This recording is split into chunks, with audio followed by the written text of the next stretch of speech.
Defining Duke is brought to you by Factor. Sometimes I get very absorbed in my creative cycle, whether I'm working on a video, suddenly it's 6. Oh my gosh, it's dinner time. What happened? Well, that's why I love Factor. Factor makes it easy for me to eat clean 24/7 with fresh, never frozen, prepared meals that are so delicious you wouldn't believe they're actually good for you. And that's going to be you if you head over to go.factor75.com/Duke120 and use the code Duke120 to get $120 off. That's code Duke120 at go.factor75.com/Duke120 for $120 off. Defining Duke is brought to you by Chime. No one wants to wait on a paycheck. That's why it's good that we have Chime. Now you can get your paycheck up to 2 days early with direct deposit. That's up to 2 more days to save, pay bills, and generally feel good about your money situation. That's why I like Chime, because when I got that money in my account, I'm walking with a little bit more swagger in my step. The sky's a little bluer, grass is a little bit greener, but Chime is more than just getting paid early. It's also an award-winning mobile app, checking account, debit card, and optional savings account. So what are you waiting for? Hopefully not your paycheck. Get started with Chime today. Applying for a free account takes less than 2 minutes. Get started at chime.com/Duke. That's chime.com/Duke. Banking services and debit card provided by the Bancorp Bank or Stride Bank NA, members FDIC. Early access to direct deposit funds depends on the payer. Defining Duke, an Xbox podcast, is brought to you by, well, you. If you want to learn how to support the show, go to patreon.com/laststandmedia.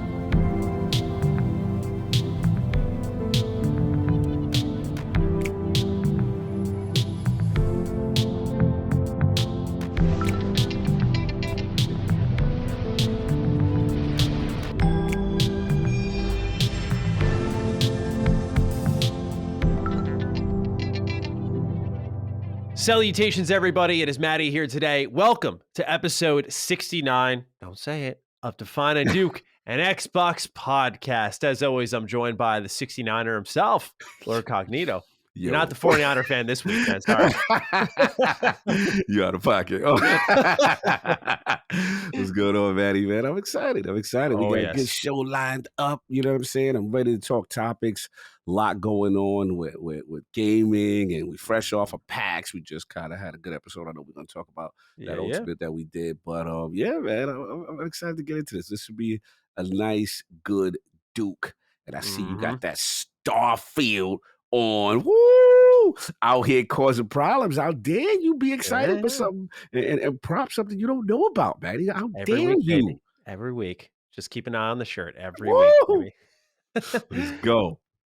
All right, so yeah, this is going to be a really great episode, as Cog said. We have a lot to talk about on the Bethesda front. There's been a plethora of leaks. I mean, more than I've ever seen in my entire time covering this company. And there's been questions about legitimacy of it. So we're going to dive deep into that. We're going to talk about Halo's roadmap.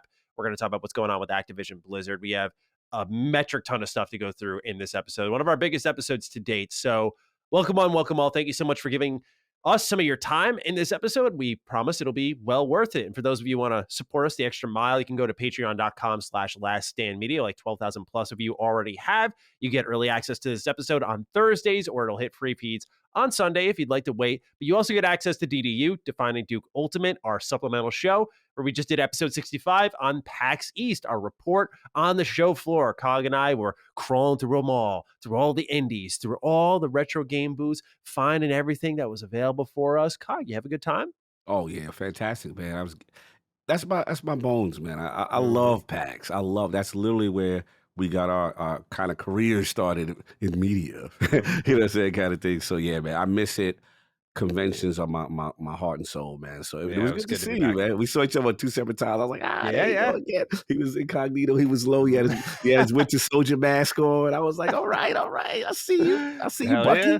Hell yeah, Bucky. Yeah, I was crawling through the show floor. No one knew I was there. Bro, pretty interesting. Without the mustache, I can't tell who you are, bro. It's so funny. Usually people say the goatee, but you're saying, so if I shaved off the chin, yeah, you still know me. But if I would still know. The mustache, the mustache to me is the distinct feature. You're like a young, what's my man from Broadwalk Empire? That's who you remind me of. The young version of Steve Buscemi and what you call it, and I think I've heard Bro. that before. Yeah, you got the Steve Buscemi vibe. Like, you ever see Reservoir Dogs? You got to watch that movie. He's a very popular actor, but you're like the young, better looking version of him because he older. I get that. I get Lupus, whatever the hell his name is, in Harry Potter. I get that one a lot. I get as Ben pointed out, the lead singer of Nickelback. Shit ton. That's more than anyone I get. So yeah, I got some lookalikes out there. It's pretty nice. I can see that. All great looking men, of course. Of course. Glorious. All right, we got, like I said, a ton to go through. So let's dive straight into the games. Ubisoft has revealed Project Q, a team-based arena game, which was previously leaked from GeForce Now alongside many others. And there's no plans right now, they've stated, to add NFTs. The game is in early development. Cog, how do you feel about Ubisoft popping out another baby here? Yeah, here we go. Here we go. Listen, this is what they want to do. This is where it's going. Will it be received? That is the question. Yeah. Right. Will it be received? Is really, dude. We'll talk about it later when we really dive deep into Ubisoft. But they just have this bad habit of announcing game after game after game after game, and there's like 5 right now in development that they announced years ago that have just disappeared. Nothing's going on with them. We don't know what's happening. Yeah, so true. Like they're big, they're huge. We get it, but yeah, they announce a lot, and then it's like, okay, what's going on with that? And then things go into incubation stage. So we have to see. To me, it's all about how they land. Right now, sadly, they have a reputation of kind of cookie cutter, samey kind of vibes, and I'm curious to see if they kind of break that and get more distinct games, if that more people kind of gravitate towards. It's weird because they just shut down Hyperscape fully, and they also had X Defiant, which clearly hasn't popped off, and now they're doing this. It just feels like there's no direction. I've said this about Ubisoft a lot. They just got a lot of cooks in the kitchen. Everyone wants to put their own stamp out there. They want to do their own thing, and they're just spread so clearly thin. It's insane. So another game come from them, Project Q. Next up on the list, Warzone 2 will be built from the ground up. Not much there, but still wanted to throw it out there with Activision in the mix. We got to track what they're doing. Big game for sure. Next up, this one I'm hyped for. Digimon Survive. After multiple delays and no release date, it finally has one. July 28th, 2022. I'm pumped for this one, man. This is you. It's got like visual novel vibes. It's got Danganronpa vibes. It's a tactical RPG. It looks a little, you're in a high school, but it looks a little bit darker than what it seems to be. Cog, you already you. Yeah, you this called is me out for right here. Hey, let's go. Yeah, but because it's Digimon, that's what catches me off guard. It's like if Pokemon were to do something like this, I'm like, wait, Digimon's like a little more uplifting. Yeah, like it's a little more kid friendly. Wait, we're going more serious route with this. Okay, I'm in because I'm pretty sure. I gotta double check this. What is Digimon Survive's rating? I want to say it was M. That's rated T. T. Okay. Whatever. My memory sucks. So anyway, little dark vibes. Yeah, a little bit. Might see a punch to the face or something like that. But anyway, the game looks great. They finally solidified a release date after many delays. Hopes aren't super high for them to fully deliver something great just because it's been in development for so long, but time will tell. This next one I think you'll have more to say on. Skate pre-alpha footage leaked. It was on Jeff Grubb's Twitter account. I saw it. Did you happen to check this out? This now clarify. This is the EA joint? Yep, this is the new one.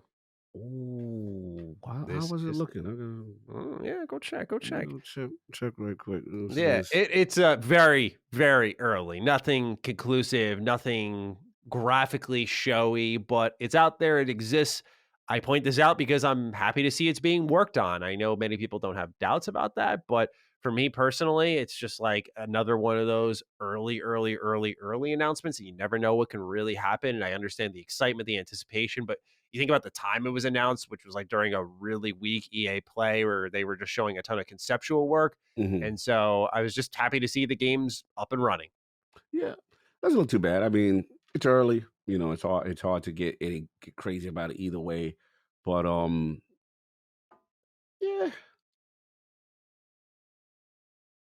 Yeah, it's early. Just had to take a moment to take it all in. Yeah. I didn't know if we were lagging for a second. You were really absorbing that. Yeah, because I was like, all right. And then when I seen it move, I was like, oh. I didn't want to see it like that. Let's move on. Yeah. Let's keep rolling. Yeah, it is what it is. The Gamer. It's a popular video game news outlet. They've revealed that they're paying $75 to $250 per piece for freelancers, depending on the work involved. So their floor is $55 higher than what IGN's was for freelance stuff. So not a ton of details there, but just wanted to float this out there as a part of our conversation that we extended across multiple episodes of DD, as well as a full episode on defining Duke Ultimate, that the freelance space is hopefully paying a little bit more now. Yeah. This is what we want to see. We want to see that get competitive. And we talked about it on that DDU, how it was so, shout out to Travis, you know what I'm saying? What's up, my man name? Oh man, it's a Ty Richardson. Yeah, Ty Richardson. And like this is the stuff we want to see. It needs to be more competitive in this space, and to a point where people can start to attempt to make a career out of it, because this is a lost art. So it's good to see that the game would do this. I want to see more outlets do that. For sure. I mean, IGN could definitely pay more for the news pumps if they're doing 75. I'm imagining it's not just for strict news, but you get my point that they're paying more, and they should be. Yeah. All right. Next up, this has to do with a Xbox Day One Game Pass game that I'm very excited for, A Plague Tale Requiem. It's been confirmed that it will have a 40-minute playable demo available on June 11th. And it'll be at the Tribeca Games Festival, but it will also be available to play at home. I thought the timing here was really interesting, right? A little trailer at E3, and it's like, hey, you can play it right now. The way that they're making it, they made the announcement through the festival, but they're also saying it's going to be playable at home. I just think it's all timing out really well. How do you feel about this one? Yeah, I feel, demo is trials, the words of the day. You should be paying for those things. I already know where you go. So, yeah, like I just thought the timing of this was very interesting in a world where, we'll be doing a lot of talking about those subjects in the console space and stuff. So, yes. I thought it was interesting. Yes, but happy to see that. This likely puts Plague Tale Requiem in the later part of the year, with a re-reveal set for this summer would be my personal guess. Yeah. Speaking of Game Pass drops, this was a new angle that I wanted to cover. Disney Dreamlight Valley. It's available to Game Pass subscribers this summer in early access specifically ahead of its 2023 free-to-play launch. So it's a perk available to Game Pass users. And I thought that was really interesting to see. Do you think this is a good thing or a bad thing? I mean, the game actually looked pretty neat, so I'll give it that. But how are you feeling about Game Pass early access? Yeah, this is interesting. I'm glad you caught this. I wasn't aware of this. I don't know how I feel about that. Yeah, because it's like, you don't want to have test subjects in your premium service, if you will. Exactly. And I remember when they kind of started, they would have a few game preview games. I would say it was game preview and Game Pass and stuff like that. And I was gonna say this, I would say this is kind of before, they made the decision to put first party stuff in there. So yeah, I don't know how I feel about it, because if this becomes a trend, we're gonna get that talk again, which is like, this service that we're paying for so you can experiment to figure stuff out. Now, granted, in this case, the genre is kind of like live service, because I don't even know. I've never even heard of this joint. Disney Dreamlight Valley. Yeah, it's a life sim adventure game set in the Disney universe. It actually looks really neat. Granted, I think Toy Story 3 is one of the best games of all time. If you attended LSM Live, that was the case. But yes. This speaks to my soul. It's a Disney life sim adventure game, and it looks really rad. I'm not gonna lie. Of course, for the younger audiences or mad children like me, but no, it do look good. I'm checking it out right now. It does look really colorful, really good. We gotta see. I mean, it's still.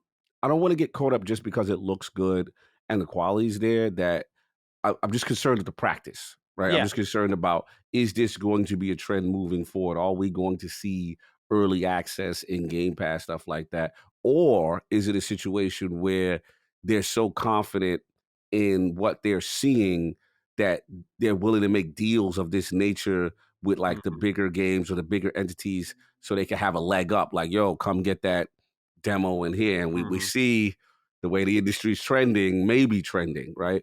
Where this could be going. So it's going to be something. I'm glad you brought this to my attention because I wasn't aware of it. You can buy a Founders Pack, but Game Pass lets you just download it when it's available in early access. But there's a lot of Disney in this, and it's really cool. Like you'll see, looks like Rapunzel like watering the plants, Goofy's fishing. It's kind of cute. I see it. So. Yep, I see it. No, the art style looks great. It looks really good. Again, we have to see if this is going to be a trend moving forward with subscription services. Now strongly on the Xbox front here with things like Activision, Bethesda, all that good stuff. I wanted to share this just for this episode because I know we'll be behind on this news, but the Activision shareholders will vote to approve or disapprove the Microsoft deal on April 28th. So by the time that you're hearing this, we'll have our answer to that. I just wanted to acknowledge it so that people didn't write in going, depending on which way the answer goes, which I imagine will be approved. Watch, I'm wrong. I know, right? I trust it will be approved. Monday. yeah, right. That'll be an emergency DDU and a half. Yes, so and a half. We'd have to sit down and talk about that right away. But just know that when it comes to the shareholder voting, it's going to be happening as this episode goes live. We'll talk about it in the next episode, just because the timing of our episodes suck. So it is what it is. Listen, famous Yakuza phrase. The shareholders meeting is about to begin. For all my like a dragon. Y'all know that reference from the game. So this is gonna be a big one. We will see what happens. Next up, Diablo Immortal coming to PC on June 2nd. So this was the game, for those who have blanked out on this, I wouldn't blame you, who went, what, you guys don't got cell phones? When they were asking if it was an out-of-season April Fool's joke, what about the PC version? People were very displeased. Activision Blizzard bends the knee here. They go, okay, we'll take it to PC. And they're doing controller support, keyboard and mouse support. They did a good job here, it looks like. And what we've heard from Diablo Immortal from testing was very positive. So it didn't seem to be a bad game. It's just people wanted to play it elsewhere. For me, I'll give it a look, Cog, but I'm kind of just waiting for that Diablo 4, you know? Yeah, the mainline joint, as you would probably say. Exactly. I'll take a look at it. I'm surprised, with PC, and then I always feel Diablo kind of takes their time with console. You know what I mean? Yeah. Like it's like, we'll get to you. You kind of thing. We got to, I guess, with its heritage. True, and I get it. I just love to see that game kind of ported at the same time. But yeah, PC, I may check it out just to see what's going on. But I'm with you. 4 is where it's at for me. That's where my heart is right now. I'm really excited for Diablo. I miss it. I do want a new Diablo game. I've played a lot of beat 'em up loot based games where my anticipation's a little less than yours. Like I just played Tiny Tina's Wonderland, Stranger to Paradise. I feel like every game vomits out loot. So I do think Diablo 3, when I played, like I had a really good feel to it, and that's what kept me hooked more than the loot itself. So I'll be excited to play that again, because I used to love growing up like Untold Legends on the PSP. That was a great game, man. Of course, I always talk about Champions of Norath, Baldur's Gate Dark Alliance series. So I always love these action RPGs. I'm excited for more, but right now I'm a bit tapped out on that. I'll be excited as we get closer, but I'll probably skip Immortal because of that. Not for you. So a while ago, we learned that Bethesda was going to be dropping Bethesda.net, bringing their games to Steam. They're doing that right now. You can go over to Steam and you can pick up Elder Scrolls Arena, Daggerfall, Redguard, Battlespire. They're bringing all that stuff over. So if you're interested in any of that, check it out. Lastly, before we talk with you, the audience, Redfall. There was a bit of release date confusion I wanted to clarify here. So there were posts gaining traction when the Brazil storefront had said that the game was coming winter 2022 instead of the current summer 2022 window.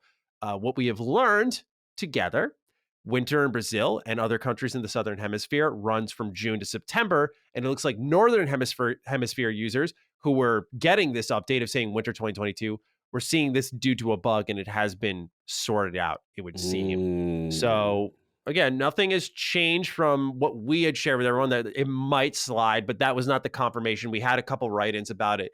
I did some research. That was not the case yet. We'll see in due time if that ends up being true. I wouldn't be surprised, given the silence of the game, that I couldn't see them saying like, hey, we're showing it off in June, it's coming out in September. I think they need to give it a little more time to be marketed, but right now it's still holding on to summer 2022. So maybe we'll see it in September. Time will tell. We'll see. Time will tell. Well, based off actually Ghostwire Tokyo, I got to contradict myself here for a sec. That game was out in the open for a while, and then they re-revealed and they said it's coming out next month. So maybe they did the same thing with Redfall. We'll see about that. Redfall's a lot of question marks. I'm dying to know what happens with this game. When is it actually dropping? It's a big title for Xbox this year. Yeah, for sure. Okay, let's talk with the audience. We got some corrections. We got some thoughts. We got some funny ones here. This is one I got to shout out the audience real quick. Absolutely my favorite Patreon post yet. Like there were some legendary write-ins here, but also to those of you who have been, listening closely, I've said like, hey, when you write in with engaged, thoughtful stuff based off the news cycle, it's like I could almost guarantee you're going to make it into the show. Obviously, I can't fit everyone's write-ins, but I just want to emphasize that clear as day that I try to go for diversity. I look for new names. If you're both asking the same question, I look for the newest guy or gal first to see, give them their chance, right? Because I know we have a lot of repeat write-ins. So just want to throw it out there that y'all have been listening. Thank you so much. Appreciate you. Let's talk to Nick DeHave, who writes for you, Cog. Dear Dukes, this one's for Cog. But Matty, your failure to correct Cog is part of this as well, so feel free to defend yourself. Also, I say this with much love for both of you, especially Cog, who is fantastic as Knuckles in Sonic 2. Yeah, boy. I love that movie, by the way. I want to throw it out there. I saw it when I was at PAX. That was a good one. Oh, you saw it then? You didn't get a chance to see it. You got to check it out, bro. Look, I'm slowly being converted, but...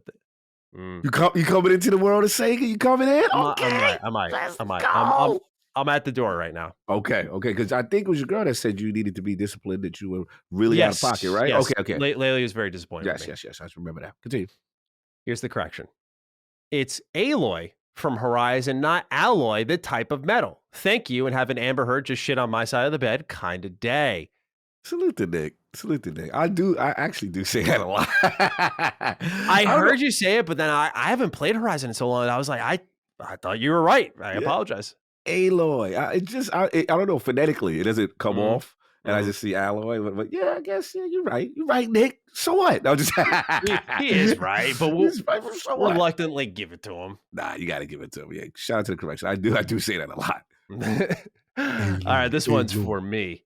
Drew Mullen writes, Mr. Matty and Sir Cog, it is with great pleasure that I alleviate you from the onerous burden that is the gas station TV. Upon your next encounter with this demon, merely press the hidden mute button, which is the second button down on the right-hand side.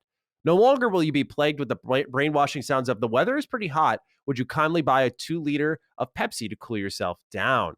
Thank you, Drew. I appreciate this. And I'm glad that there is a weapon against this dystopian tool being used to brainwash us. I don't like that these gas stations are trying to advertise me when I'm peacefully pumping gas. When I was driving home from PAX, right? Yeah. It's like 1 a.m., right? I'm like pumping gas. I'm like, I'm almost out. And I'm just like in the it's pitch black out. I'm just standing there by myself, isolated under this one gas pump, just listening to an ad. I'm like, this is hell. This is not okay, man.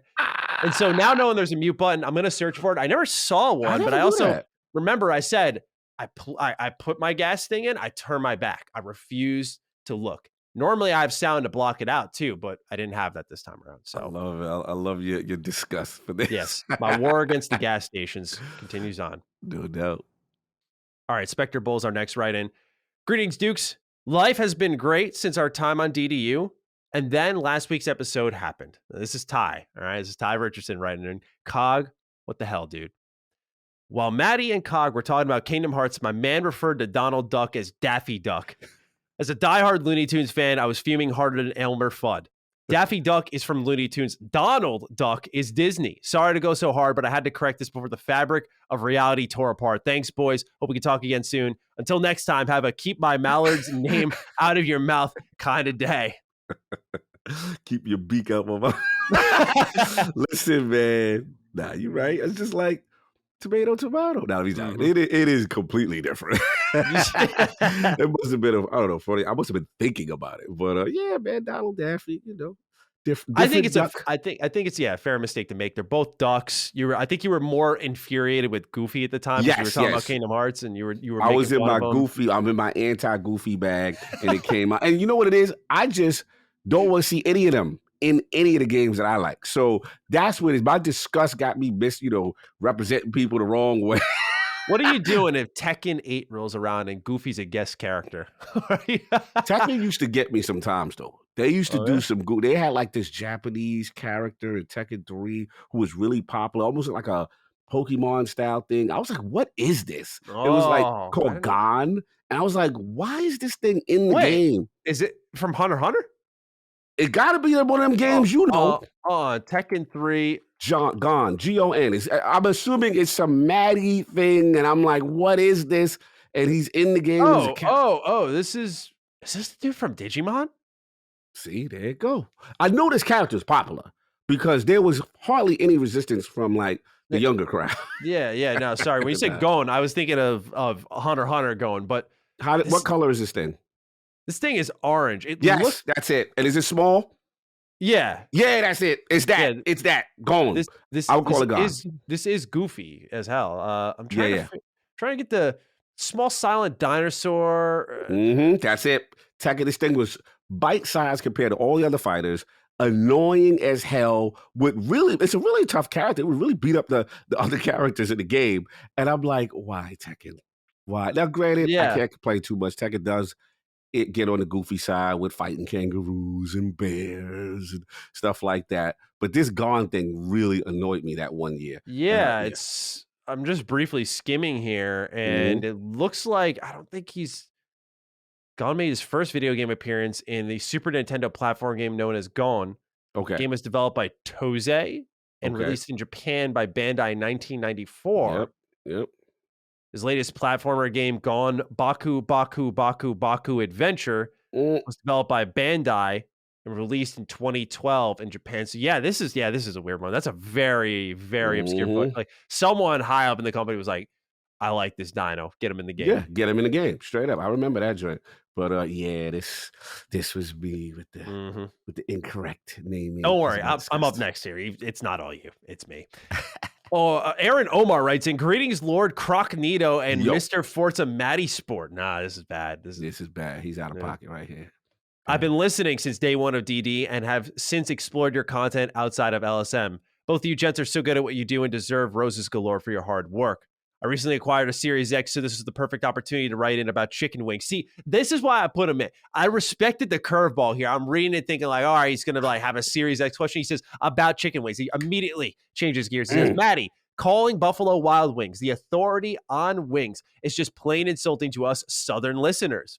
That's a place you go when you want wings fast. Quality be damned. Eat your wings how you like, sir, but let's not pretend that BWW is any better than acceptable. I was invited to the barbecue, but they're only grilling burgers and hot dogs kind of day. Cog, you were right, man. I said, you said we were risking the Southern listener with some of my takes. Bro, you were going in. You were saying some really, really scathing things. Yeah. And I was trying to protect you. I know the Southern listeners. I know that culture. And they are about real wings. And they call it Q. They don't even go to barbecue. It's just Q. Oh, come on. That's worse than my abbreviations. Come on. It's true. That's worse than hog leg. That's Q? You can't even say BBQ? Q. That's what you know is some real South. We can lose them now. I don't care anymore. He's done with that demographic. No. Yeah, man. Q listeners, come for your boy. I will concede that I did eat mac and cheese with a fork over the week at PAX. Yes, I got lobster mac and cheese, broke my vegan diet for a meal because I just had to indulge at Legal Harborside. Shout out to my Bostonians who know what I'm talking about. Place is phenomenal.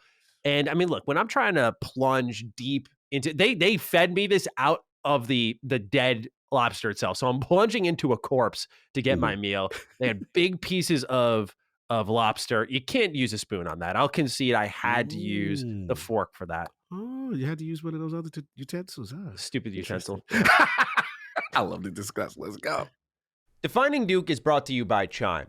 No one wants to wait on a paycheck. You worked hard for it, blood, sweat, and tears, all that jazz, especially when you got bills due. Look, you put the man hours in, give me my money. That's what you're thinking, right? That's why it's good that we have Chime. Now you can get your paycheck up to 2 days early with direct deposit. That's up to 2 more days to save, pay bills, and generally feel good about your money situation. That's why I like Chime, because when I got that money in my account, I'm walking with a little bit more swagger in my step. The sky's a little bluer, grass is a little bit greener, but Chime is more than just getting paid early. It's also an award-winning mobile app, checking account, debit card, and optional savings account. My girlfriend's been on the Chime wave for a couple of years now. When we were at PAX East, I kept seeing her pull out her Chime debit card. I was like, oh man, yeah, she's all about this grind. So this is an easy sponsor for us here at Defining Duke because we're all about Chime. So what are you waiting for? Hopefully not your paycheck. Get started with Chime today.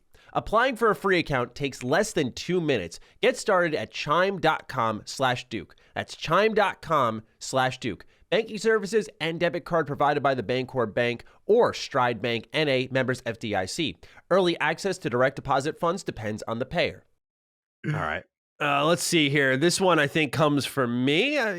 Yep, this is definitely for me. It's mac and cheese related. Don Otaku writes in, hey, Matty, the macaroni menace, and Cog, the corroborator. I've been listening to the last few episodes and I've been holding my tongue on a few subjects. I let the boneless wings slide, even though they're not made with wing meat and should be considered on the same pedigree and should not be considered on the same pedigree as wings. I let the cherry Coke slander go because I understand it's a distinct taste. But as a Houston, Texas native, I can't let breaded mac and cheese slander go. I don't know how y'all be doing mac and cheese up in the Northeast, but the fact that you even put Kraft, Blue Box, and Velveeta in a conversation about how good mac and cheese is of the utmost disrespect. Homebred mac and cheese is a culinary masterpiece, especially if you add on bacon, lobster, crawfish, etc. when you are going all out. All I'm saying is y'all need to come down here, try some Southern food, make it right first. I'll only trust your food opinions on pizza, pasta, hoagies, and glizzies in the meantime. I just showed up to the cookout and Angina really just brought out Kraft mac and cheese, bless her soul, kind of day. What's with this Kraft slate? Am I wrong for that? I think Kraft is some of the best mac and cheese you can get. I believe that through and through. Look, I'm not a fast food. I'm not a lazy food fiend. You're not going to catch me doing that. I'm sorry to bring it up, but you can as a vegan. You can't be lazy. But man, this mac and cheese is going the wrong path for a lot of people. What is Kraft bad? You're giving me that look. All right. Now, I'm with you on Kraft. I'm not going to say I'm not with you. I think Kraft's delicious. I'm with you. I think it's delicious. But we got to get a little culture, man. We have to get outside of our New York box. A little breadcrumb on top? Bro, it hits different. Because I remember when I first, I forgot where it was, where in the South I was or wherever it was. And I tried, it was like one of those like cookouts. And the families, like, you got the place I'll never be invited. Yeah, right now you're not invited, especially with your chicken takes. But anyway, but like, you go to a big cookout and it's all the trays and they're lined up. And you got the potato salad, this and that, and the wings. And then you got the mac and cheese. So I looked at the texture. I was like, don't look like the normal mac and cheese that I'm used to. It was like, this little breaded stuff. Got the scooper, that bad boy. Let me try it. Man, boy, it hit different. I was corrected. Like, I thought what I was doing was something. I was like, no. This is it. So I got to shout out to Don Taco. I know who he is. He's right. Until you try it, some really good breaded, it is delicious. Then they put things in it. Some people put things in it that adds another layer of texture. I know. The thing in it stuff might not be for you. But even just the breaded kind of version of it is something about it. That texture, it just tastes really good. I've been converted. It is really good, man. Yeah. I've had breaded mac and cheese that just like they lay like a literal loaf of bread over the top, and I'm like, I want the creamy stuff, man. And I don't want crunchy mac and cheese. Mac and cheese is supposed to be buttery, smooth, soft, right? I feel you. I had some breadcrumbs on the lobster mac and cheese, much to my chagrin. I had no option in this. They put it on. I didn't think to actually request to get it off now that I think about it, but I was just in the heat of the moment there. I was breaking the diet. I was in a different mental space. I was like, all right, let's go for it. So I wasn't thinking about breadcrumbs at the time. And like, it's like finding gravel in pudding. It's like, why is this texture here in my creamy food? Right. So what I'm going to do is shout out to the audience. You don't want my Kraft. Let's go to Instapot. Let's make some Instapot mac and cheese. You want your authentic creamy macaroni and cheese without the Kraft box? We're too good for that. Try that. Use the real cheese. Use the real butter. Throw it all in there. Have fun. It's really good. It's awesome. It sounds great too when you're stirring it. That satisfaction. That's why you want creamy, bro. All you hear is when it's bready, right? When you have the creamy, you hear the sounds that people make a lot of jokes about. Now I'm not going to reference right now, but there's definitely some sound. Yeah. So, yeah. Look, bro, I don't think this is gonna go well for you again. I'll make it up to them later in the show. I will say something controversial to join the hate that's going to come for you. I got something controversial. Now, Ibontis, if you're listening, because he's been listening to Duke a lot, he really enjoys us doing Duke, especially food topics. He loves it. Oh, man. So he's a big foodie. I gotta confess, there is something I do like with my mac and cheese, regardless of texture, and I get lashed at for it. If my ketchup gang is in the building. I was wow. I was sitting there thinking, man. He's not gonna say ketchup. Like, that'd be weird. Bro, I ain't going for it's something that it's not mandatory. Yeah. But if the ketchup on the plate happen to slide over and mix in, stir it up. I'm not opposed. Same thing with eggs. Like, I'm a ketchup and eggs guy. I can't. I'm weird with ketchup. There's certain little combinations with ketchup that work for me. So I'm curious. I'm gonna take some slander. I'm gonna take it off your back. Okay, thank you. Appreciate LSM fan, if y'all not a fan of ketchup and mac and ketchup and eggs, let me know. I'm curious to know where the community stands on this. So respectful about it. Yes. You're not going to catch any flack now. You're so let me know. Let's have a dialogue. Bro, they don't. I know a lot of people are like, that is sacrilegious. What are you doing? Like, yeah, and he's one of them. So I'm curious about that.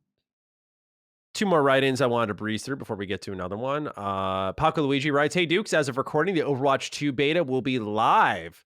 PSA, if someone has not received a key, all you have to do is watch a designated Overwatch 2 streamer for about 4 hours to receive access on April 27th. Best of luck, gamers." Looking forward to hearing the discussion about the game moving forward. And don't worry, Matty, I haven't forgotten about setting you on the right of the importance of role locks in the game. Hope you both have an existential crisis type of day. Thank you, Paco.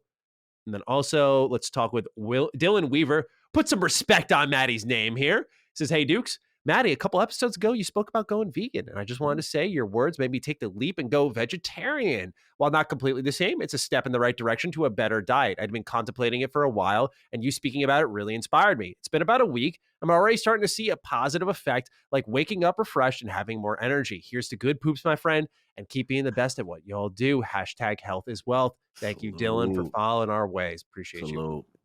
Salute to you to change. Last one here I thought was really cool. It's going to put me on a warpath for these achievements now. If you thought I was bad before, I'm going to be worse now. Caleb Hager writes, "Hey, Dukes, I just want to give a shout out to the Coalition.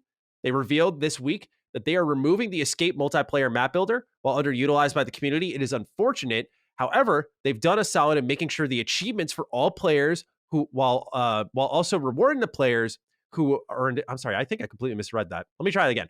While underutilized by the community, it's unfortunate. However, they've done a solid in making sure to unlock the achievements for all players while also rewarding the players who earned it in an exclusive in-game banner. Why don't more developers do this? This should be the standard, not the exception. Curious on your thoughts, and I hope you have my platinum trophy is locked behind a dead multiplayer bronze trophy kind of day. That's why you do it, man. I need more of this. Yes. More of this. So with Caleb on this has got to happen. There's so many games where, like, I think the stories you were telling me, for the achievement, I think it was like a Vita game, and you had to go through all these hoops or something for like one aspect of Killzone Retribution. Yes.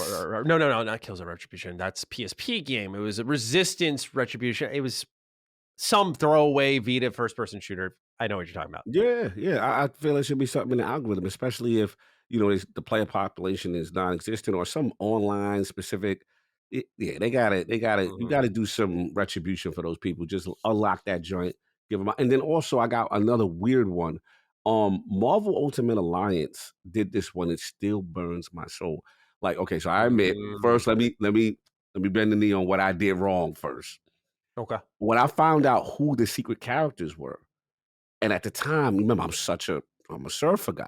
He's rarely in games. Yes. I was like, surfer, and what you had to do to get, I'm like, damn, it's going to take me forever to do it. So then I found out they had a code where you can unlock him. So I'm like, all right, cool. Get this, Matty.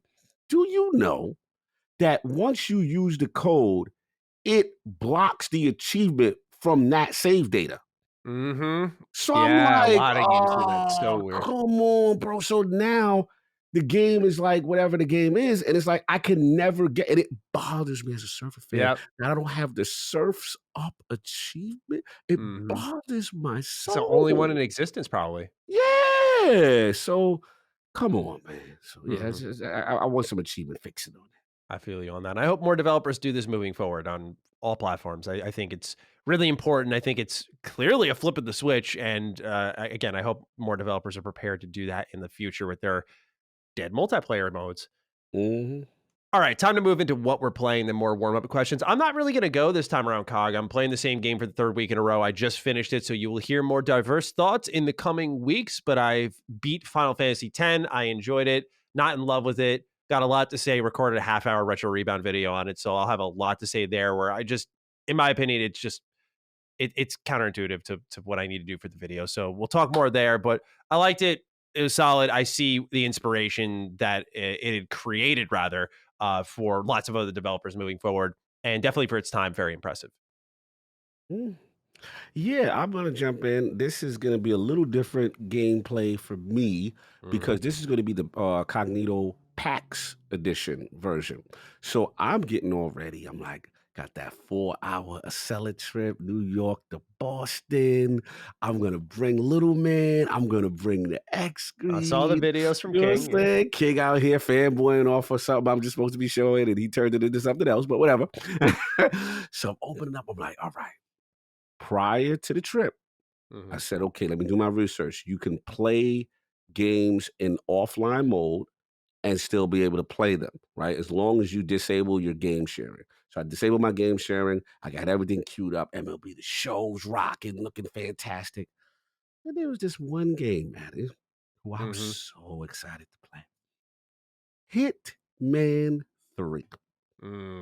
I got things to say. And this really is not about the quality of the game because we know Hitman 3. You know how I feel about it. You know how we feel about it as one of the underrated gems. You know what I'm saying? As far as the stealth genre, as far as, Agent 47, the missions, the variation, the graphic. This is a showcase game. This is a game you show off. And on that screen, it looks beautiful. But guess what, Matty? Before I could play this game, I downloaded the new DLCs. I downloaded a couple of DLCs that I missed where it's like, all these different trials for 47 Lust. This, that. And I was so I'm like, bro, I'm queuing it up. I'm like, oh, I'm gonna play this on the train. I'm ready to go. And I launch Hitman 3. And do you know, as a single player game, it has online requirements. But guess what? I was like, okay, I knew that. I remember booting the game up, but I didn't do the finer details. I didn't do the research, Matty. I go through the scroll through the missions. Do you know half of the features of the missions are locked behind online in a single player game? Really? That whole DLC that I bought and all that, non-existent. So guess what Cog had to do? The prelude and the basic missions that he already did before. And I'm like, bro, this is a bad look. This is the first time, and I am Team Digital. I've been on that. You always push back. You're like, Cog, I want my physical. I want my local.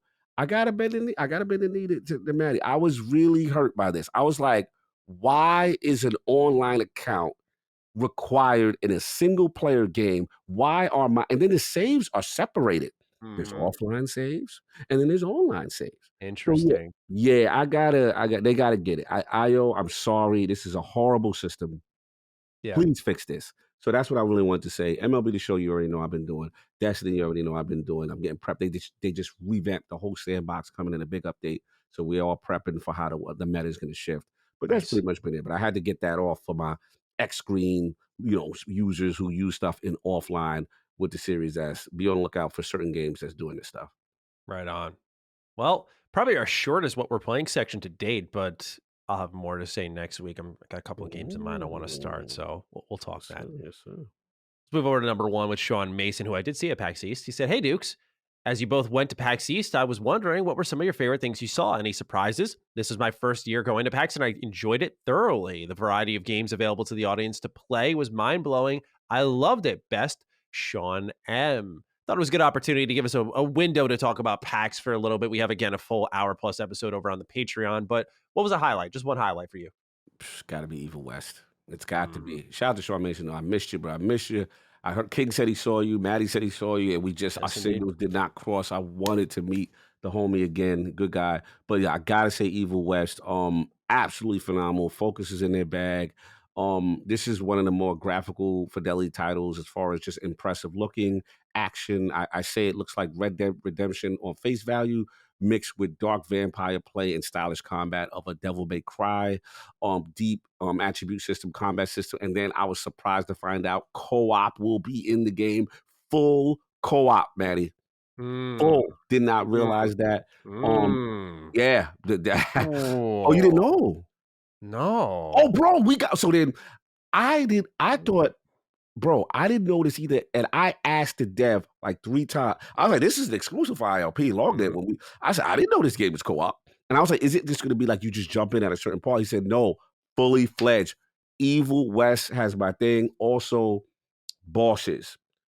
Dark Souls-esque bosses. Shout out to you for putting me on when you said, Cog, when you get to the end of this demo, if y'all get to the end, because Saul was doing the gameplay, I was doing the interview.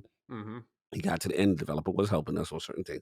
But we got there, and I'm going to tell you right now, like, if from that slice that we saw, which was a considerable slice, if this game continues on this path, we could be looking at a really special. Yeah. We could be in, and it's a hashtag just one with the narrative storytelling. It's so many more games, but I got so good. So good. Like, I gotta give Evil West its flowers. It really is one to watch out. That was for me the game. There's more games to talk about, but that was the game of the show for me. Yeah, TMNT Shredder's Revenge was another one that I loved. So that was awesome to see. For me, best part of the show was really less of the games. It was definitely a down year for games compared to like, PAX East 2020, for comparison, for those who don't know, had Final Fantasy VII Remake for early access. They had a whole Animal Crossing booth. So that's already like 2 titans there. They had Wasteland 3. They had Destroy All Humans Remake playable, Battle for Bikini Bottom Remake. They just ton of good stuff there, man. That was just like right there in the front beyond the indies that'd be tucked away. So it's a really good year for PAX that year. And I'm thinking this is the start, as you said, Cog, to normalcy, where I think next year we'll have a bigger year. But still a really great time. For me, my highlight was the game hunting, man. I love hunting down games. I got to meet all these store owners, see what they're doing, because all of them are coming from different communities. They do different things. And I'm a big supporter of like local business. So it felt good, like giving money to those types of places that are just like working hard to keep like the gaming scene afloat in different areas. And they're getting creative with like little tournaments, like how they support content creators. I talked to one who was saying that they do giveaways on behalf of content creators. So I like that because they don't have online storefronts. So it's just getting their name out there. Some of them do like Instagram trading. I wanted to shout out Second Chance Video Games in Lynn, Massachusetts. I went to their storefront, really clean quality games, excellent selection, cool group of guys running the show there. Do fair pricing, by the way, very fair pricing. They do online trading. You can find them on Instagram if you want. Second Chance Video Games. So yeah, to me, that was the highlight, just discovering all these little pockets in Boston and Lynn, and just finding cool people who love games. It's really awesome. It's why I'm so thankful for Retro Rebound. It's really brought me to a different area of appreciation for games, not just the now, but like the heritage and what it's done for so many people and how they built businesses out of it. So to me, that was the best part for sure. Yeah, definitely. I mean, that's amazing to hear, just to see that kind of the culture still existing and people love a game. I have to give some honorable mentions real quick. I know, first of all, listen to the Defining Duke Ultimate where we really go in depth with this. Yeah. But I have to shout out Trek to Yomi. I have to shout out Die by the Blade, kind of a Bushido Blade style fighting game the Lord's had a lot of fun with. I got to shout out Plunder Planet, fun little Sea of Thieves beats kind of Smash Bros. WrestleQuest. WrestleQuest, man. Oh my God, JRPG wrestling. Jeff Jarrett, I met him there. He was there. Like, bro, we got a ton of coverage, not to plug my own stuff, but if you haven't seen it, if you have time, check out, ILP channel on that. We got a ton of great interviews and Dolman. So just wanted to get some quick hitters. We go in depth more on DDU. So listen to DDU if you really want to learn more about these titles, because the indie scene in AAC was really, really showing out. It was really strong. Yeah. Yeah. And we're not trying to withhold content from people, just so folks know, just we have a very busy news week. Yeah, it's a big show. And you'll see in our first 3 news items, we're going to have a pretty fat episode this week. So let's move along to number 2, Matt and Cog. It's interesting. I usually people write Matty. It's kind of strange. Yeah, The audience call me Matt. It's very, very informal. I like that. Cool. Did you see the jab at Sega and Sonic Origins by Devolver Digital with their pre-order chart for, you spoke of this earlier, Trek to Yomi? That shows that there is one version of the game and everything in it is included. Pretty clever after Sonic Origins chart last week. These version and feature charts have been used a lot over the last few years by various publishers. Are they here to stay? Thanks for all the hours of quality content. I just also, I never do this kind of two-parter thing, but I thought since they were in the same space, I would do also RK128's question, who writes, hey, Dukes of Speed, blue skies are clearly in the air since Sonic's been busy. A great movie and a remastered collection of classics really hit the spot, but I got to ask your thoughts on Sega's confused chart thing. I get that they do the digital deluxe tier for all of their releases, but it's a bit much doing this for games outside of Sonic and Knuckles 3 getting re-released more times than I can count. And do you think Xbox might get that Game Pass deal for this? This would certainly be a great way to celebrate the series anniversary. Have a Jim Carrey accidentally did the Grinch laugh and rolled with it kind of day. Yeah, he's great in that movie, by the way. But Cog, how are you feeling about this Sega chart, man? This multiple versions of Sonic Origins. My blue blur getting done dirty here. Bro, look at this chart. It's so out of pocket. Like, character animations during the Music Island is exclusive to the Premium Fun Pack and the Digital Deluxe Edition. Then there's the Standard Edition, the Stardust Pack, the Premium Fun Pack, the Classic Music Pack, the Digital Deluxe Edition. Then there's the DL. Bro, come on, Sega. Like, come on. Like, sadly, we've been seeing a lot of this. I felt like, what was it, the 2K series? Remember when 2K first stopped? Oh, EA's on it with FIFA. There was like 8 versions for that. It was just not. Yeah, it is definitely a bad look to me. You create so much market confusion. And to be honest, I think it's strategically done. I think it's, if you really look at it, they want you to get the Digital Deluxe Edition, which pretty much has everything minus 3 things. And you know what those other 3 things are at? The Dash Pack, which is the free DLC with the pre-order of the Digital Deluxe. So they're leaning you in that direction. I just don't know why they're trying to separate. I don't know why.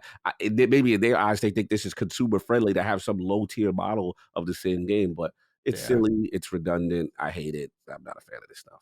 Absolutely. And the things that they're offering in Digital Deluxe, it's like character animation in the main menu. Like, what is this, a fucking Kickstarter game? You're Sega, goddammit. Camera controls over the main menu islands? Really? Character animations during music islands? Again, really? Like, this is what we're trying to fucking sell? Come on. Just make it. Sonic is rolling right now. You're converting me. Don't do this. Keep things positive, right? Don't reel me back here. Let me come in full force.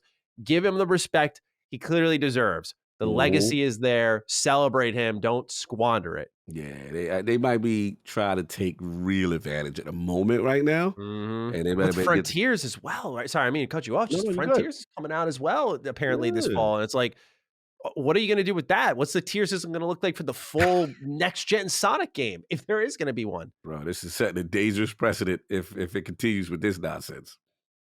Dude, I like Sega a lot, but this highlights something that they've done that's been really weird lately with some of their pre-orders. Like, if for Persona 5 Royal, I believe it was, but I know definitely Persona 5 Strikers, they've had this early access pre-order period.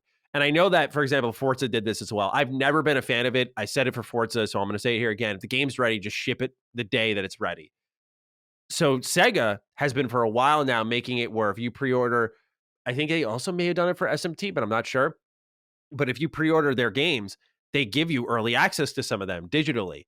I just don't like where that's heading. It's this multi-tiered release, and we're seeing it carry into now a remaster collection. So just keep an eye on them. We've talked positively about Sega a lot in this show, but they're certainly not perfect. This is a strong example as to why that is the case. Yeah, I've seen that too with games that are going to come to Game Pass. And I it's like this little, we got to get some more on the front end on the retail so people can have it 4 days early. And I'm not a fan of it either. I think the analytics may show that there's some growth there. So I don't know.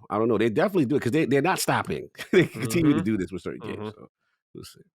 Defining Duke is brought to you by Factor. Sometimes I get very absorbed in my creative cycle, whether I'm working on a video, doing some research for Retro Rebound, working on my own game. I look at the clock, it's 3 p.m. That's usually my lunchtime, and I go, okay, we'll eat in about 30 minutes. Let me just wrap this thing up. Suddenly, it's 6. Oh my gosh, it's dinner time. What happened? Well, that's why I love Factor. Factor makes it easy for me to eat clean 24/7 with fresh, never frozen, prepared meals that are so delicious you wouldn't believe they're actually good for you. Better yet, they're Mr. Matty parental approved. I handed one to my dad, I handed one to my mom. I said, look, try these. And trust me, they couldn't believe that these meals didn't come straight from a fancy restaurant. They loved them. They ordered more right away. And that's going to be you if you head over to go.factor75.com/Duke120 and use the code Duke120 to get $120 off. That's code Duke120 at go.factor75.com/Duke120 for $120 off. All right, let's move on to number 3 here, Cog. The debates are going to get fierce. The Rogue writes, good day. My wife is notoriously good at everything, which is why I was delighted a few years ago when I found her fatal flaw. She can't tell when to use a fork versus a spoon. I found that out when she gave me a spoon one evening to eat some mac and cheese. I don't like that. Now that I have pointed it out, I often see her just standing over the silverware drawer thinking. I found some survey data that I thought I would share to shed some light on the subject and see if you two are split on anything else. So, Cog, this isn't really a write-in with a question, but there's a list of food here with fork and spoon splits based off survey data. Oh, wow, we doing analytics. Let's go. Yes, we are doing the fancy stats. And I wanted to go food by food, go through the official survey data, and then talk about what we use. Now, it says mac and cheese. I'm in the minority. 22% use a spoon. 78% use a fork. We've already gone through that. We know which utensil we side with. Cultured individuals. Continue. Mashed potatoes. 40% spoon, 60% fork. Where are you lying on that one? That's closer than I thought. Yeah, mashed potatoes. That's most people use a fork. Yeah. That's actually. I won't get mad at the spoon gang for this one. See, if it's a baked potato that you're mashing, then I get the fork. Right. But if it's a mash and you already in the mix, I'm not going to get mad. I'm still going to do the fork, but I can see the scoopings. I mean, because think about this. The mash is still around other things where you're going to need a fork. I understand. The fork cuts off angles for you. And then, you kind of dip and you stab and you dip and you stab and you kind of stabbing mashed potatoes, you stabbing kind of scoop. You stabbing kind of. But it's going to fall through. No. You're wrong for that. What? You're wrong for that. How wide is your forks, though? Yeah. I mean, my forks are thin. They're thin, man. You got food dripping right through those. Come on. Okay, but Matty don't agree. Chili. We got to agree on this one. 85% spoon, 15% fork. The odds are forever in our favor here, Cog. Are you using a spoon or a fork for chili? Definitely got to use a spoon. Same, I got to defer to the spoon gang. Yeah, you got to be hating your life if you're using a fork. Ice cream cake, 60% spoon, 40% fork. Anything ice cream, you got to go spoon. But if it's in cake form? But it's like, first of all, define ice cream cake. Let me get that straight first. Ice cream. Let me look up cake. A picture. Like what? Oh, like okay, like you go into the Carvel, you go into the okay. No. Oh, they wilding. No. You gotta use the fork for that because that's what I was thinking. You gotta get the top, and then sometimes the frosting, and and it's a cake. It's just ice cream cake. Bro, yeah, I eat cake like a menace because I have to use a fork, and I need to make sure I don't like the cake batter or whatever. I don't like the fluff. For me, on its own. Okay. I need a little frosting mixed in there. Oh, So with every slice, I make sure, dude, I'm like a surgeon on my cake, man. Every chunk has a little frosting on it. And I always go, you know how like usually they have the double strip down the middle of the slice, right? So my first slice comes in at the bottom right, and it catches the tip of the first strip. I work up the top of the cake to the back end, which is loaded with frosting. Then I go down the second strip on the opposite side. I rotate my plate, go up. Now all that's left is that back frosting piece. Then it's Frosting City. You can eat on every angle you want, but that's how I eat that. My cake. I'm with you. The frosting is so key. This one is a crime. Rice, 36% spoon, 64% fork. Fork gang got it right. What? You eat rice exclusively with a spoon? Dude, they're little grains. Like, You're losing food. Does anyone understand that? Does anyone get that? Come on. You got to show me your utensils, and I got to see the width of your forks. Because what forks are you using that you're losing food? Like forks are so rice, you can't even scoop it. Like at least you got the dip in the spoon. Where like when I'm coming in for the rice, it's falling in. It's there. It's in a pocket, right? With a fork, it's like you're playing this balancing game as it's coming to your mouth, and I can't get down with that. The food has to be secured. So you're using a fork for your rice. Oh, fork with the rice, of course. Oh. You are surprising me with this. I literally need to check me. I gotta check the utensils in your house, man. We gotta see what it could be. A utensil issue. That's what this could be. Okay, we got 2 foods left. Peas, 54% spoon, 46% fork. I mean, your team won. I'm going with, bro, you can poke, you can stab peas. Yeah, you can stab them. Okay, we're talking, okay. I go either or. Go either or. It depends on the mood. Depends what I got in hand, how I'm feeling about my meal. What I'll say is this, and it goes back to my mac and cheese argument. When you got the fork and you got the remaining 10 pieces, you got the remaining 10 peas, you're really fighting with your dish. For pride here, you got to use the fork. Just pick up the spoon, right? Like when you got the peas, you're like, peas are stabbable, right? It's like, well, yeah. But when you're like butchering your plate, going all over the last little, I give you that. Yeah. But that's when you bring the knife for you. Come here, knife. The knife? Yeah. You're just bring the knife, spoon. And you say, "Come here, little peas." You get on this little ride. We'll take you for a ride. You gotta lead them in, bro. Yeah. The peas. You're right. The peas towards the end, when it's a little bit, it's a jailbreak. Yeah, that's a perfect way to put it. That's a perfect way to put it. That's a good. So I give you it on efficiency. You are correct. Spoon says scoop. You ain't going nowhere. More efficient than we are. I agree. But that's where knife and fork. We're a combination. We're brothers. We go attack. We go get them. Yeah, maybe. All right, so you're more efficient. Continue. Spaghetti. 0% spoon. No one uses a spoon for this. 84% fork. And 16% use both, where you like take the fork and you twirl it into your spoon. I'm not, don't look at me like that. I'm not using a spoon for that. Oh, I was about to say. No. You can't. That's too long. If you were using, I wanted you to make a video so I can see. I don't think that's possible. It feels like, I think it'll fall off. You could twist into it, but I think it would fall off if it was just on its own. Fork is just tradition. Where my Italians at? Where my Italian dukes at? I know where. Let's go. I'm probably a shameful Italian to a lot of the people right now. They gonna come for you now that they know this. I think I'm more. I gotta do a heritage check. You gotta do your heritage. What's your percentage? I think I'm more German than I am. Okay. We got some percentage of Italian in there. Yeah, I think. Okay. Yeah, I know I got a lot of Italian in me, but I think I'm more German. So we'll see. No doubt. Anyway, that was fun. Let's move on to number 4. Talk about games. Steve Forgione writes in, "Hey Dukes, with Aspire seemingly up to remake/remaster any retro Star Wars game, so long as there's noise for it, can we make some noise for 360 PS3 versions of Force Unleashed 1 and 2? Despite many loving the Wii version recently ported to Switch, I love the first 2 games on Xbox 360 and would love a compilation of those games with their associated DLC. At the bare minimum, they're in dire need of an FPS/resolution bump. That's all I got. Have a PAX East kind of day." I like the little SpongeBob tag in there. Yeah, that was dope. What's your favorite of this? I'm gonna defer to you first. First thing, I just want to make it clear. I did do a sponsored video for Aspire. They asked me to play the Force Unleashed version on Switch.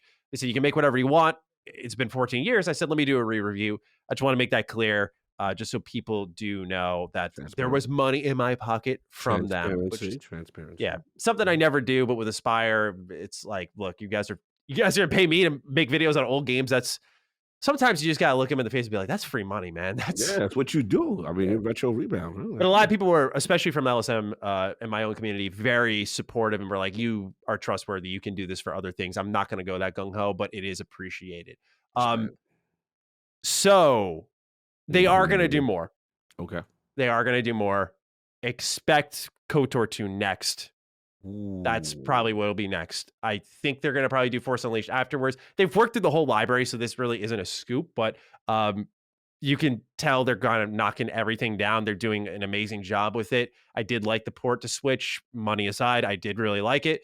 It was a new experience for me because I had never played the Wii version. I had, much like Steven, only played the 360 version. I don't know if that's a plan there, but I do know that they're looking at KOTOR 2, and I think that will be next. And that it makes sense because the PC version of KOTOR 2 has already been updated.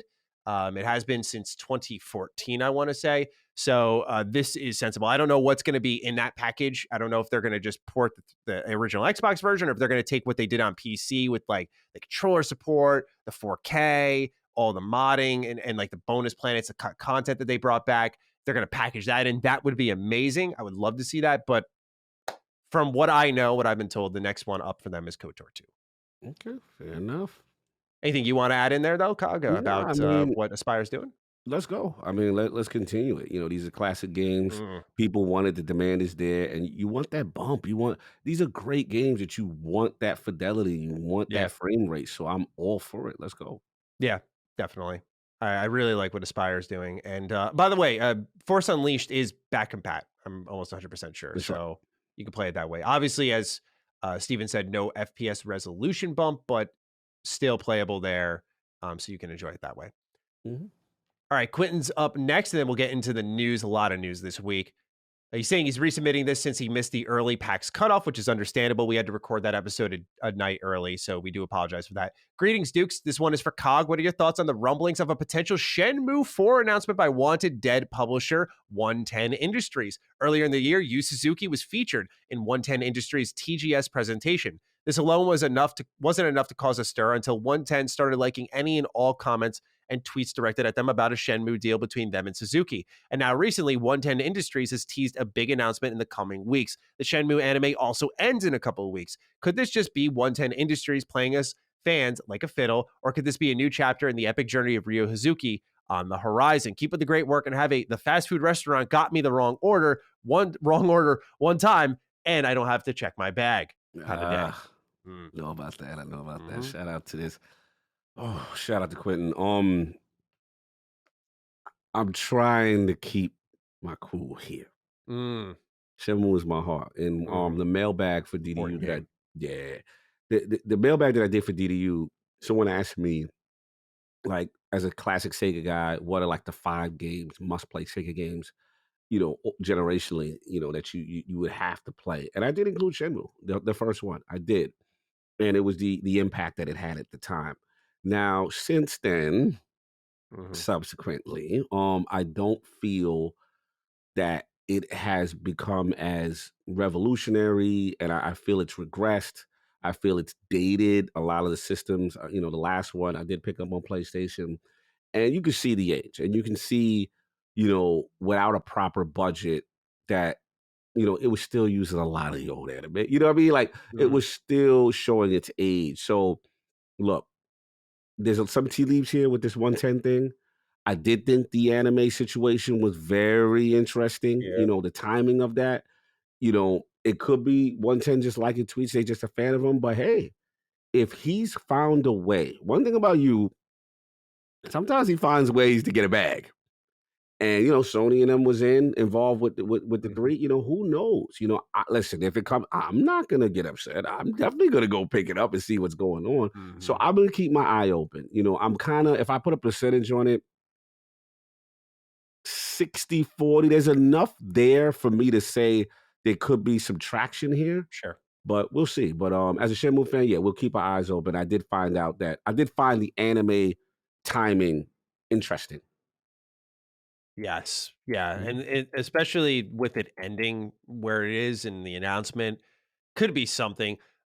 We know he wants to make another Shenmue game, right? So he wants to make many more Shenmue games. The question is, the cost, because I believe it was Coke Media helped out on the last one as well. And publishing, like, I don't know how it really did. They say it was okay, but I don't think they're screaming them numbers from the rooftop. So right, we'll see, man.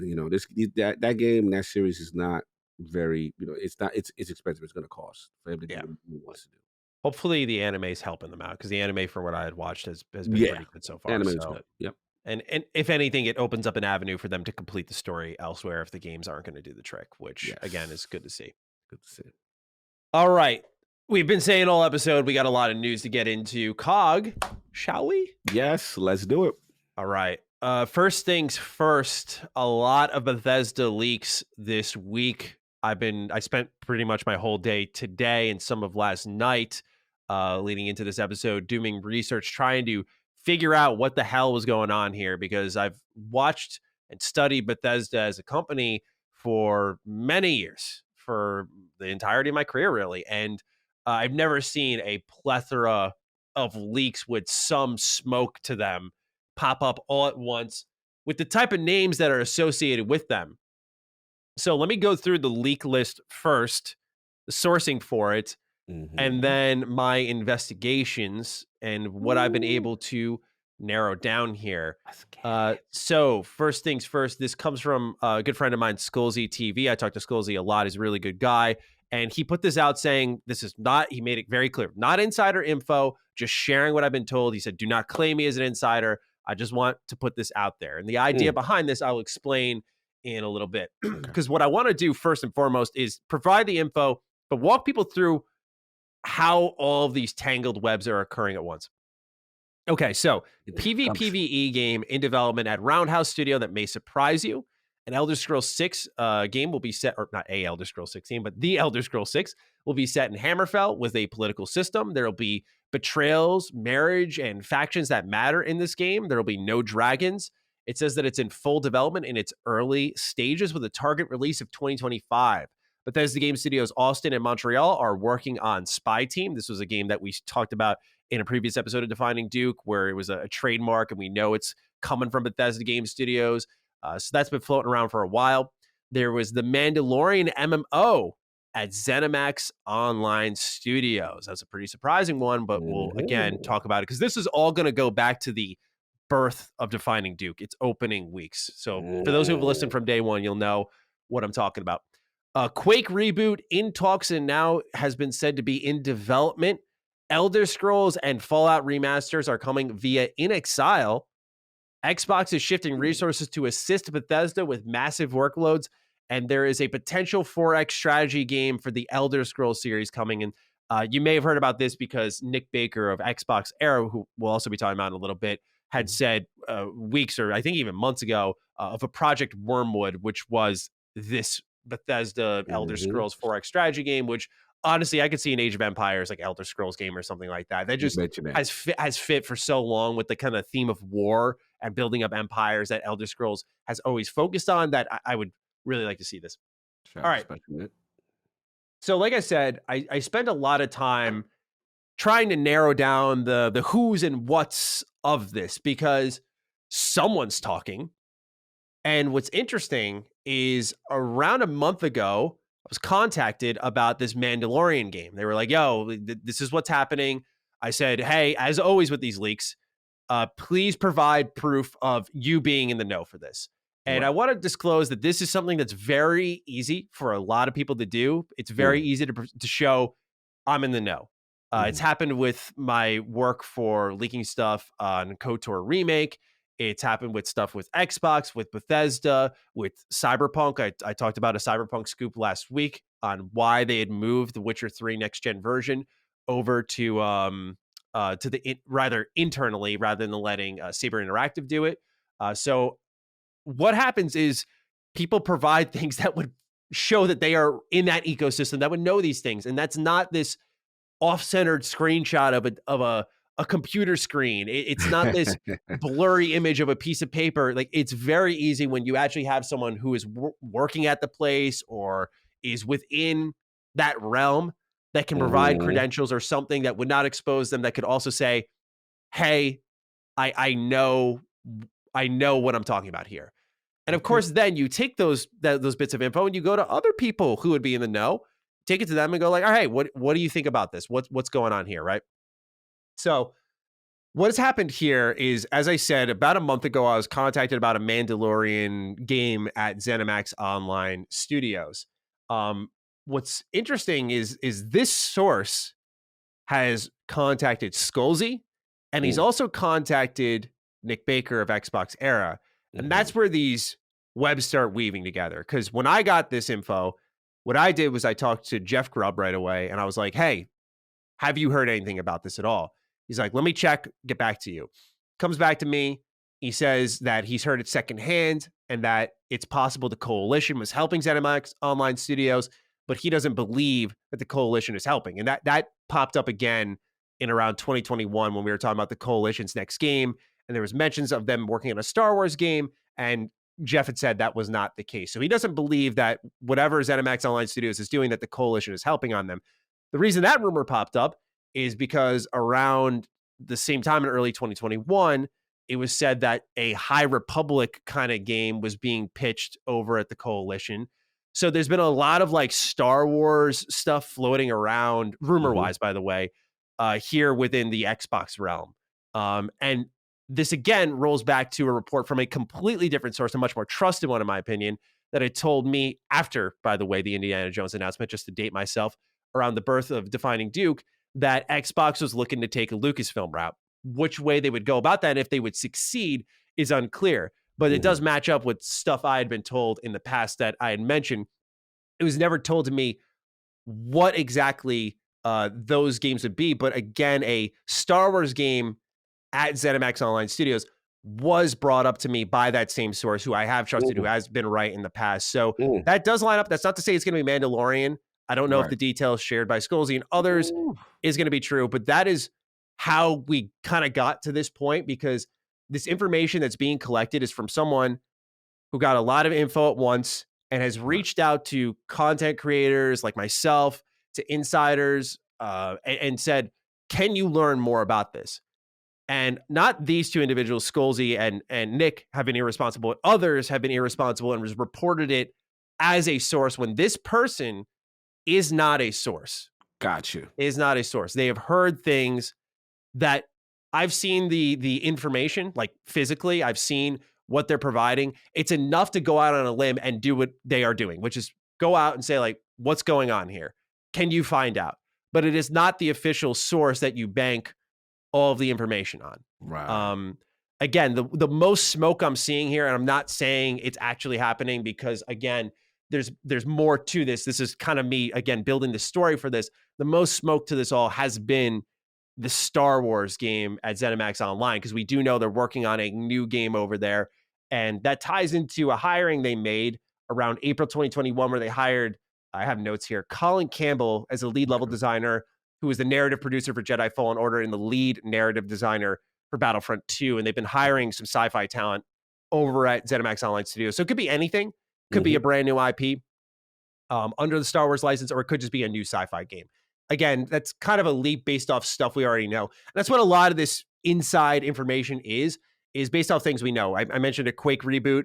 When you look at the job listings for something like id Software, this was where people saw, I think it was a technical animator was being hired to work on an long-running iconic action FPS series, right?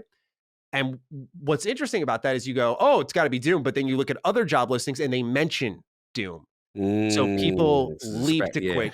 And yeah, that's what's happening is we're getting educated guesses from possible scoops that are using publicly available information. So in all actuality, what I'm seeing now, because I've been talking to Skolzy, is there is another source involved, and I can't say who, but it is a highly reputable one, who is now debunking, saying there are things on that list, not specifying which, but they're saying things on the list that Skolzy provided are not true. I try to do digging and be like, what isn't true? What is true? But so far, there are things there that are not true. And I would probably point towards things like the political system, the marriages, all that betrayal shit. That seems like too many functions and mechanics to be working this early in development for the game. Because moving over to Roundhouse, this is a team that is working on a PvPvE game. This isn't a scoop. This is available publicly. You go over to LinkedIn. You look at a guy named, I think, Sean E., who worked as I wrote it down here, senior programmer at Human Head before they rebranded into Roundhouse. And it says that they were working on a very popular comic book IP in a PvPvE game. It's being said that it may be a Marvel game. I talked to Nick. I talked to Skolzy about it. The vibe I'm getting from anyone involved is, we know what it is, but we're not going to say what it is. And there's a fear of saying what it is, which I don't get, because that leads me to my next point here, and kind of just an effect of trying to shut this down, is when you look at Marvel and you look at Star Wars, look at the history of games they announced. Wolverine, we just talked about Skydance Studios last week, Hog. What have they done with each of these games? Ubisoft, the commonality is they've announced them all ahead of even full-scale development. They've been like, we're working together, we're doing this. Right. So I struggle to buy in, even to my more trusted source about like a Star Wars game at Zenimax Online, because why hasn't that been announced then? Why haven't, when you announced Indiana Jones, by the way, that early with Machine Games, why hasn't this one been announced? So that's the other one that I'm really having a tough time buying. And overall, my suggestion for everyone, based off my full day of in change of research here, has been to sort of just leave these leaks alone. There is truth within them. Right. With stuff like the PvPvE game that seems accurate. There is truth within like Elder Scrolls 6 and Hammerfell. That's a situation where, again, Bethesda publicly confirmed that. They posted an image. They said the past, present, future. There was a candle for the past right next to coins of Elder Scrolls Online, a prequel era Elder Scrolls game. There was a candle in Skyrim on the map, which was, of course, the present Elder Scrolls game. Even though it's very old, it is the current mainline entry, the newest one. And in the future, there was a candle in Hammerfell saying that the game will be set there. We don't know where in Hammerfell. That's for all you lore junkies out there. But again, this is a situation where the information publicly corroborates the leaking and the educated guessing. Right. And I know this has been something that's been kind of swirling around in our community a lot.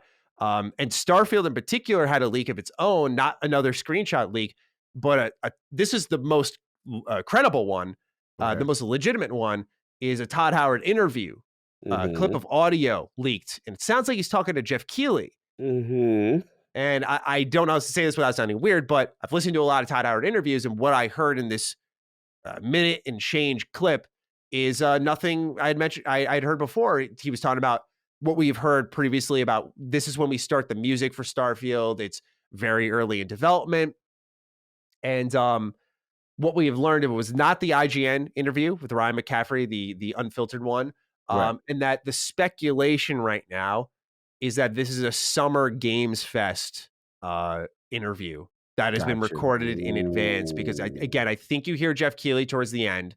And he's talking, and Todd is talking about Starfield in this interview. He's talking very clearly about Starfield. He mentions that, they make the main theme because it evokes emotion and they build off of that. And this is something we just heard in the Into the Starfield Volume 3 video that dropped. So all in all, I'm going to let you go, Cog, because I know I've been talking for a while. I appreciate your patience. But I just wanted to kind of lay things out that there could be truth here in some respects. But from what I've gathered, a lot of this is privately debunked. And there could be smoke with the Star Wars thing, the Xbox shifting resources, the 4X strategy game. The remasters make a lot of sense. Hammerfell seems true. PvPvE, but a lot of this is public. Quake is public. Spy Team public. So, Cog, with everything that's been presented here, I'm going to take a sip of water. Yeah, you deserve quench my thirst. Yeah, you deserve it. What do you think about what's going on here with Bethesda and the leaks, and any takeaways from what I had shared here? I mean, there's so much to process, to pack here, because, let's be clear. Elder Scrolls 6, this is the big one. Right, this is the one that when the Zenimax acquisition / Bethesda was made, this was one of the games everyone said, yo, this could potentially be exclusive to Xbox. How crazy is that? One of the more popular franchises in gaming, one of the definitive RPG games of the era of gaming. You know what I mean? Skyrim and Elder Scrolls series in general overall is revered. So that's the first thing. When the leaks came across my desk and I look at it, a couple of them to me were like no-brainers, as opposed to whether or not the details are correct, which is like the system, betrayals, marriages, faction, like that kind of stuff. Even if it's not letter to the law on the individual level, to me, that is what that franchise is known for on some level. So that kind of stuff. No Dragons definitely hit me a little something. You know what I mean? But Really? again, I didn't really care. I mean, it's probably, I guess maybe just seeing that, written out, maybe felt well. But when you play a beautiful game, all that stuff, you'll forget. Look, grain of salt, like you said. I trust the sourcing that you've heard, and it could be, just a few of those things. It could be not many of those things. But I will say this: Elder Scrolls news. When people don't realize this, when Elder Scrolls gets close to release, or we start getting into that cycle of marketing, this thing is going to break the internet. People Yeah. could sit there, you could say, oh, Bethesda, and I don't care about their games. When Elder Scrolls comes outside, and it doesn't happen every year to 2-3 years, we get it. Mm-hmm. But when it comes, y'all Mm-hmm. gonna see. Mm-hmm. And just the little thought of this, the hope of this, any of this being true, is gonna set the gaming world on fire. And I'm Yeah. gonna tell you right now, when that game eventually comes in release, whether it's 2025, 2026, whatever it is, it still could be towards the end of the generation. Who knows? That is going to be the boon in the arm for Xbox, especially if it's exclusive. I mean, even if it's not, still in Game Pass, but we are under the impression at this point, based on Starfield, based on everything that we know, that their games, for the most part, are going to remain exclusive to the Xbox ecosystem, and it's going to shake the earth. I'm excited. Mm-hmm. I'm just gonna sit and play the back. I ain't gonna, get too crazy. But just the fact that I know it's coming in whatever capacity, I can't wait. And I defer to Matty. So that's where I'm at with this. Appreciate that. Mhm. I forgot to mention. Of course, we Yes. got to talk about Dad of Xbox, Jez Cord. And Yes, when I yes, yes. reached out to Jeff, I also reached out to Jez. Two trusted The men homies. here. Come on. And Jez doesn't have any Bethesda sources, so he was not able to check anything. But I imagine once the systems start to get fully integrated between Microsoft and Bethesda, Jez will get to work Jez eventually. will get his stitches in the building. Yeah, he will. Jez will put out his secret agents. Yeah, when they call him again with those little birds, he'll get his little birds out. Send the raven. Yes. Let's go. But yeah, that's what's going on with Bethesda. Certainly we'll have answers soon enough. I do expect reveals for some of these games eventually, just like based off timing. Like the Roundhouse game, the LinkedIn profile we were looking at was a 2018 to 2019 window, I believe it was. Okay. So when this gentleman, Sean, I believe his name was working at the team on this comic book IP, so around 2022 would make sense for a timely reveal if that game is still being worked on when they moved into the Xbox family, or the Bethesda family, in turn Xbox. And then Zenimax Online Studios has been cranking away at Elder Scrolls Online for a while. And so I feel like it'll be some time before they reveal it, but I could also see them doing like a pre-announcement for that, because it's not a guarantee that it's another MMO, because Elder Scrolls Online has been running along strong. No doubt. All right. Let's move on to number 2. Acquisition season is moving along in earnest. While deals involving Activision, Bethesda, and Bungie came out of seemingly nowhere, one company has been on our bingo cards for a while, and now it seems that they are preparing for a sale. That company is Ubisoft, if reports from Bloomberg and Kotaku are to be believed. Anonymous sources from from Bloomberg, have told them that several companies, including the world's biggest private equity firms, Blackstone Incorporated and KKR and Company, are considering a takeover. It is said that Ubisoft hasn't entered serious negotiations with any of the companies as of this point in time, and all parties involved have declined to comment on the budding situation. Separately, Kotaku has stated that they have been told that various aspects of Ubisoft have been adjusted in anticipation of an acquisition. The report says that current and former employees of the company expect an acquisition sooner rather than later due to the extensive amount of delayed games. Remember when I was talking about this earlier? Here's the list of games that includes Skull and Bones, Beyond Good and Evil 2, Roller Champions, and Prince of Persia: Sands of Time.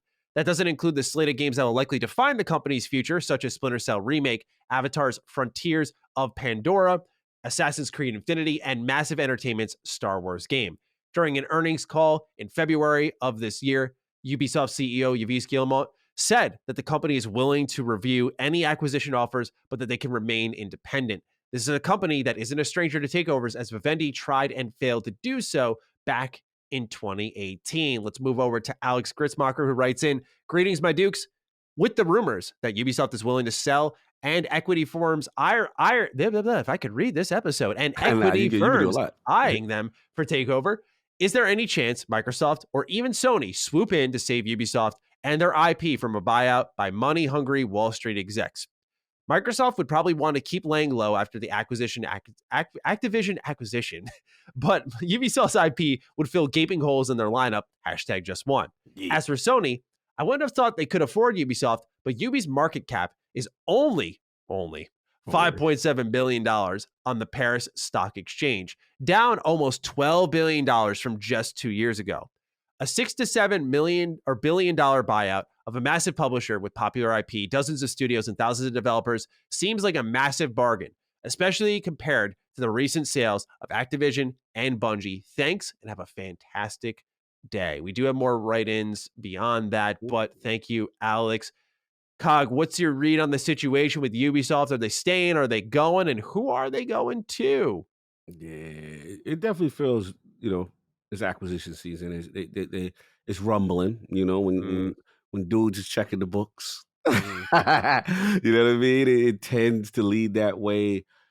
I don't know. This is a weird one because I felt if it was going to happen, but again, this is just my feeling. I don't have any inside information on this particular thing, but my feeling was I thought this would have been on the Xbox side way earlier. And my thing now is that, look, Microsoft will kick the tires and do their due diligence, regardless. Even if Sony's in on it, whoever, whoever is in on it, right?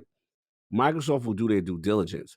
But I think it's a situation where it's like, I'm gonna say something concept, but like, I don't think they hot like that no more. To me, if I look at them as total valuation, total IPs, it kind of on the decline.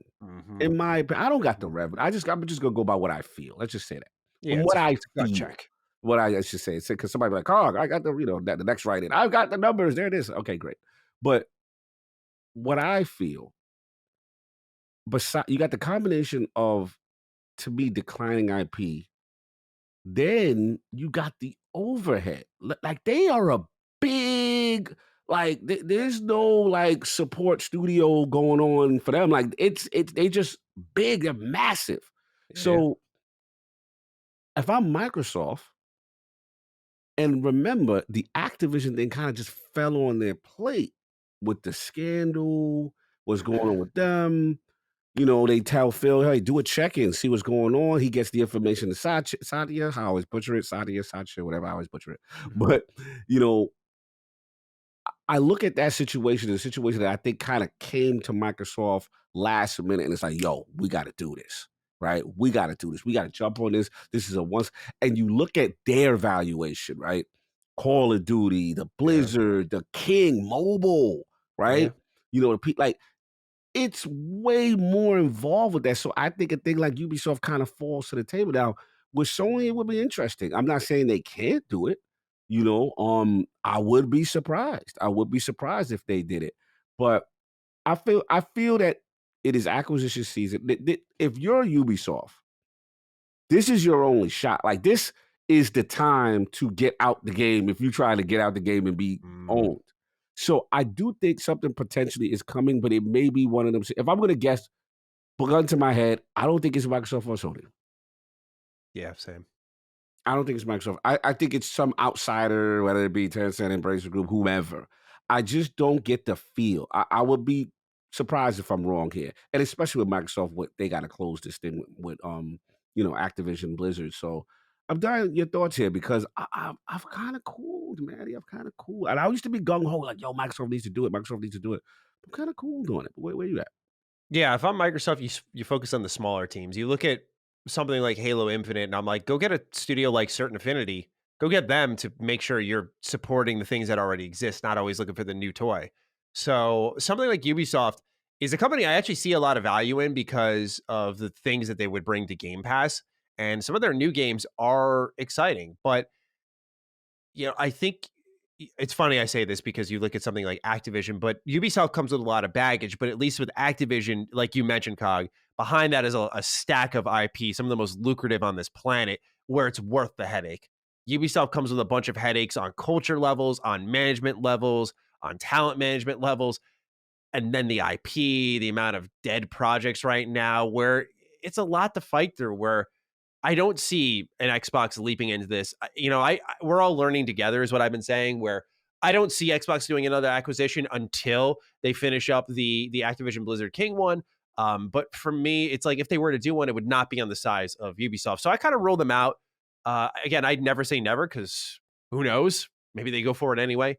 If the price is good enough, if it's worth a shot, like, hey, why not? But another major publisher underneath them, I think that would bring them unwanted attention. I really Yeah, do. I I agree. really I do. agree. Yeah, and right now the way politics is moving against big tech acquisition and tech Yeah. giant getting into space is probably not the great. And you made a great point about support studios, which is I think support studios right now are at a premium, especially in the pandemic, especially having these established relationships already to get projects out of the door.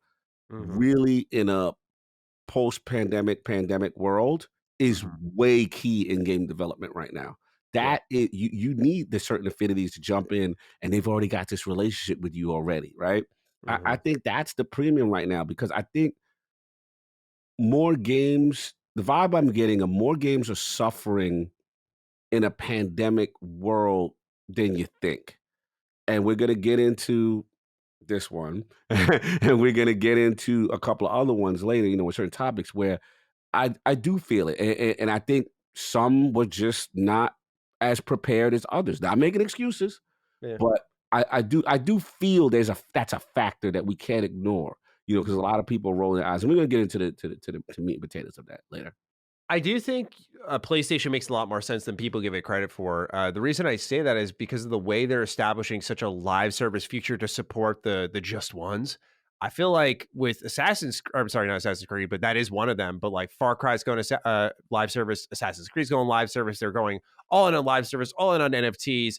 You have a major publisher like that that's just printing live service money effectively with the prestige of PlayStation attached to it. I feel like it changes Mm, the perspective for some out there a little bit. It gives them hope, gives them encouragement that things might turn around there. And I think on top of that, it lets PlayStation focus on the bigger games while generating money from another source there. It's why they bought Bungie, right? They're not making exclusive games. They want just a strip of the revenue from Destiny 2, which is a juggernaut. And I think they see value in that. So I think if they view Ubisoft as a cheap buy-in for how much their value is plummeted, and say like, hey, we can turn this into a cash machine with their current trajectory, maybe they go for it. I feel like they make the biggest fit of them all because their single player games like an Assassin's Creed do fit that third person open world thing that PlayStation's always done. Do they lock those down? I don't know, but I just leave the door open on that one more so. But I'm with you that I think this is a 10 cents. I think this is an Epic, an Apple, an Amazon. I think this is where we talked about dodging bullets. I think this is where this catches someone if they yeah. sell. I think this is where we start to see like a new player comes in. Like I wouldn't be surprised Amazon looks at this and goes like, Mhm. "Yo, that's a good price for a team with a lot of IP that's really going downhill." Like that to me, that's the pick. Yeah. Amazon. I mean, it would help, one of those newer giants trying to get to the game to establish themselves with these known brands and these known Mm-hmm. IPs, and then they'll be taken more seriously as a gaming platform to have the plethora A of the statement. Ubisoft and stable of the It's a valid point. It would make great sense for those guys. So yeah, Yeah, I think it's going to one of those. It just fits the mold better, and so we'll see. But this doesn't come as much of a surprise to you, right? This has kind of been the no, one that we've been expecting yeah, for a we've while. been It's interesting expecting. to see it almost leak, if you will. Yeah, Like all this stuff usually comes out of nowhere. This is the first time we've seen like an acquisition slip out and go like, "Hey, people are looking around." this was like the worst case scenario. We all felt they were looking to be acquired, and we will try to hitch them to somebody. You know what I'm saying? And yeah, so I'm not surprised by this leak, so to speak. Yeah. Do you think that it's worth saving though? Question. It's a loaded question, right? That's Do a you think, loaded question. like, you never prey on the death of a Right, company, yeah, but yeah. I find it interesting because I think a lot of people look at the now Ubisoft, and I had the opportunity to go to the old Ubisoft for a video project I made called The Dark Age of Ubisoft, and I played a lot of their old stuff back in the early 2000s, your Prince of Persias, your Beyond Good and Evil 1s, your Ghost Recon Future Soldiers, your Batman Vengeance. They used to be a really, really, really, really good developer in the early Assassin's Creed days, the early Far Cry days. Like, they were Mhm. just on another level. And I think a Yeah. lot of us forget that's what brought us into the Ubisoft doors. Like, they were really putting out good products. Then they got super comfortable and they just kept Yes. recycling that. But do you think this is a company worth saving if you're one of the big boys in the industry? Look, I'm pro dev. I'm always gonna, want companies to be saved on some level. I just my concern is their identity. Like they've lost Mm, their soul in terms of what made them, and then the financial and chasing the bag comes with that, right? And that's where people really feel right now that they are literally the copy paste UI, samey type gameplay company, and we get surprised when you see something from Ubisoft nowadays where it's like different. You're like, oh wow, that's refreshing. Oh, okay. But they got into that bag. Watch Dogs, Division, Ghost Recon, like everything was starting to feel like mhm, the same thing with a different can of paint. And even people like I don't play Far Cry, but the Far Cry guys, bro, like they're saying this is this. Assassin's Creed, I've already had my gripes. I'm not saying Assassin's Creed as it stands and Valhalla. I'm not saying they're bad games. mhm, They're just different from what I remember the initial vision of the series was to be. And as a stealth guy, I don't really resonate with this. Now they're like kind of got looting aspects. They got this aspect and then it becomes the same thing. Like a Ubisoft stable is go to the top of a tower, jump off or look and open up this whole sequence of other icons on your open world map, and thus the quest continues to mhm, begin. It becomes to get formulaic. So it's just like mhm. they've got to kind of press the reset, but I don't know who a lot. Maybe you're right. Maybe it is Sony. Maybe it is Sony that's the better fit, only because of the fact that Microsoft.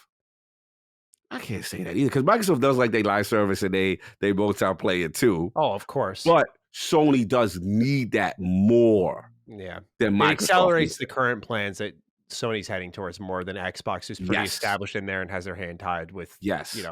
the future. From an Xbox perspective, my only question is whoever Ubisoft goes with, will that affect the supposed rumor of the Ubisoft Plus baked into Game Pass thing? Mhm. How does that Mhm. happen? Because that's really all I care about.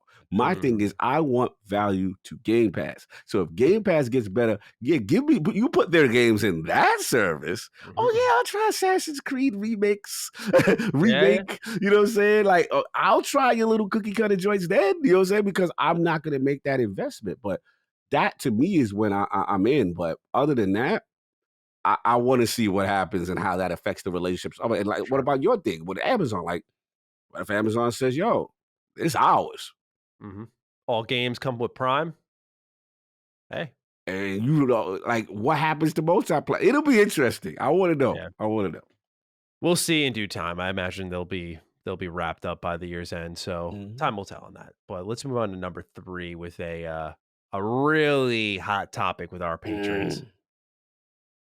Halo Infinite stumble out of the gate has been bewildering to witness. From one of the top played and most celebrated games of 2021 to a live service title that is bemoaned for its lack of new content, almost 6 months out from launch. Sadly, things have not improved for the team at 343, and we can now say with certainty that it will be a slow uphill climb for Halo Infinite thanks to the reveal of the 2022 roadmap. It is there that we learn Halo Infinite's second season will stretch 6 months, just like its first, and that significant new content drops won't land in the game until November 8th, 2022, barring any delays, where season 3 shall then begin. Head of creative at 343, Joseph Staten, writes that the new roadmap is formed with the same pillars that we have discussed before, which are, quote, addressing issues negatively impacting the player, completing season 2 and delivering it on May 3rd, and continuing to work on co-op, Forge, and season 3 with a priority 0 of focusing on team health to get themselves into a sustainable develop rhythm, end quote. However, 343 is plenty aware that their deliverings have come up short thus far, as Joseph also wrote, quote, we know we need to deliver more content and more features quickly. Staying true to priority zero means that sometimes we need to slow down in order to stay healthy and move faster later. But we're also aggressively looking at ways to accelerate, end quote. One way they are attempting to accelerate things is by placing the Forge toolset into open beta in Season 2, allowing it to evolve and grow over time. They also share that there will be drop pods, 343's term for quality of life updates, which aim to hit every month. And they will share more about that as they get closer to Season 2's launch. Will Hernandez writes in, "Hey Dukes, I already saw a couple of comments in the thread on the latest Halo Infinite debacle, but wanted to throw in my 2 cents after reading the Kotaku article about it. First, putting out a blog post like 343 did on Friday night at 7 p.m. Eastern Time while there's a major video game convention going on means you're trying to deflect negative media attention on the situation and hope people forget about it by Monday. I work in public relations, and this is absolutely a tactic companies use to deflect questions being asked about something that might be construed as negative. That said, is all this talk about crunch really a deflection about how poorly managed 343 has become?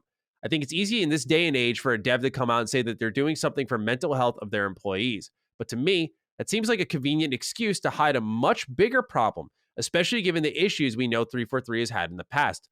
I also believe using the pandemic as an excuse falls on deaf ears now. The pandemic didn't seem to be an issue when 343 released the multiplayer beta 2 weeks early. Keep up the great work and have an Edwin Diaz blows a save type of day." Shots at the Mets. Cog, how are we feeling about where we're at with 343, with Halo Infinite? A lot of people were relieved that when we were talking trade deals that you pushed back, you defended Halo. How are you feeling about right now, by the way, the timing of the release of this information while we roll in the convention, enjoying ourselves, but the uphill climb, the uphill battle that this game is now in for? Will is on fire with a lot of points. Got to shout out to Will. Bad news always on a Friday, man. You always do it. Marketing 101. You get it out the way. You try to let it settle. Look, let's not sugarcoat this. This is a horrible look. Like it's just a bad look. We can't. I don't want to keep beating a dead horse all the time. Sure. We've said the Dukes have said how they felt about the launch of this game ad nauseum. However, now we get this news. And I hear the other side. But Cog, it's free to play. We can't be biased when we like something on how it's being handled. And it's a mishandling. That's just what it is. Now, granted, since stating and things that I've heard, in reference to this title, there's been pivots at certain point. Now, from what I heard, there were different in the development. The development started much later, you know what I'm saying, than what a lot of people think. And there were pivot points, shout out to Chris Raygun. He made a tweet and stuff like that in reference to the development. I've heard some things and I've heard some other different things. You know what I mean? I've heard that, yeah, at one point it was a prototype stage. They were thinking about, the whole Overwatch thing. Think about this. When development for Halo Infinite started, the popping games were like Overwatch and Rainbow Six Siege. Think about that, right? So if those are the popping games at the time, it's only natural, like as a studio, do we go this direction? Maybe that's what the fans want, right? Maybe that. Now, I'm not making excuses, and I did hear, I gotta shout him out. I know it's not the popular name to say on LSM, but I Jason Schreier's reporting from what I've heard from who I know internally in the building, that leads to be accurate as far as it was only not like they blew the whole budget. They blew a budget. It was like, this is what it is. We're doing this, we're doing that. And then they had to pivot in last minute. That's not what I'm here. I heard they were kind of like in prototype stages, ideas in the early. And then once they settled, nope, classic Halo, arena, yada, yada, yada. Okay. I say all that to say this. Even though the budget wasn't blown, supposedly, allegedly, it doesn't negate the fact this game dropped with no content. And to Will's point, The game came out early, and we've said this, it gave us the false impression, as far as the multiplayer, that this was going to be feature rich. This is live service. I get it. Free to pay. I get it. It's a 10-year plan. I get it. It evolves. But I'm a Destiny fan. And just because I love Destiny does not mean they are absolved from the smoke of not having any damn maps. Because I don't care how good you are. If you play the same damn maps over and over, and then you have a horrible customization system and a horrible battle pass, and there is no immediate time frame as to when, and then you start missing deliverables on things that you yourself said are going to promise, you're going to get the smoke, and you're losing players on Steam. Now, granted, Xbox, it's still hanging around. I'm not dismissing. I know my Xbox guy, but people only talking about the Steam. I get it on Xbox. It's just a bad look because, Matty, we and you have said it. You're missing your opportunity. You had the people. You were the eye of everyone. You know what I'm saying? Everyone loved you, and you missed it. So now the hope is you get it right, and with live service, you will, if you package it right, Battle Royale and all this other stuff. But look, people don't want to hear. They don't want to hear it. The sad reality of the business is this. People don't want to hear about crunch, and they don't care about what problems you have. They don't. They're going to look at you, and they're going to say, you're Microsoft, you're the big money bucks, daddy Warbucks. Why you can't get it done? That's what they're going to say. They don't want to hear the excuses. And the sad reality is maybe Microsoft has put themselves in a position, I'll say this, that they don't want to crunch, right? But when you verbally say that, sadly, gamers are going to be like, yo, this game came out half-baked, and it's going to sound like an excuse. I'm pulling for them. I think that this game will come back. I don't know if it's ever going to reach what it was during that November, December. I don't know if it's ever going to get there, but it will come back. The only advice I would give, my final point, as a Destiny fan, I'm a Destiny fan. I love that game with my soul, right? The reason why I love it is because the core mechanics are there. The gunplay, the shooting, the feel.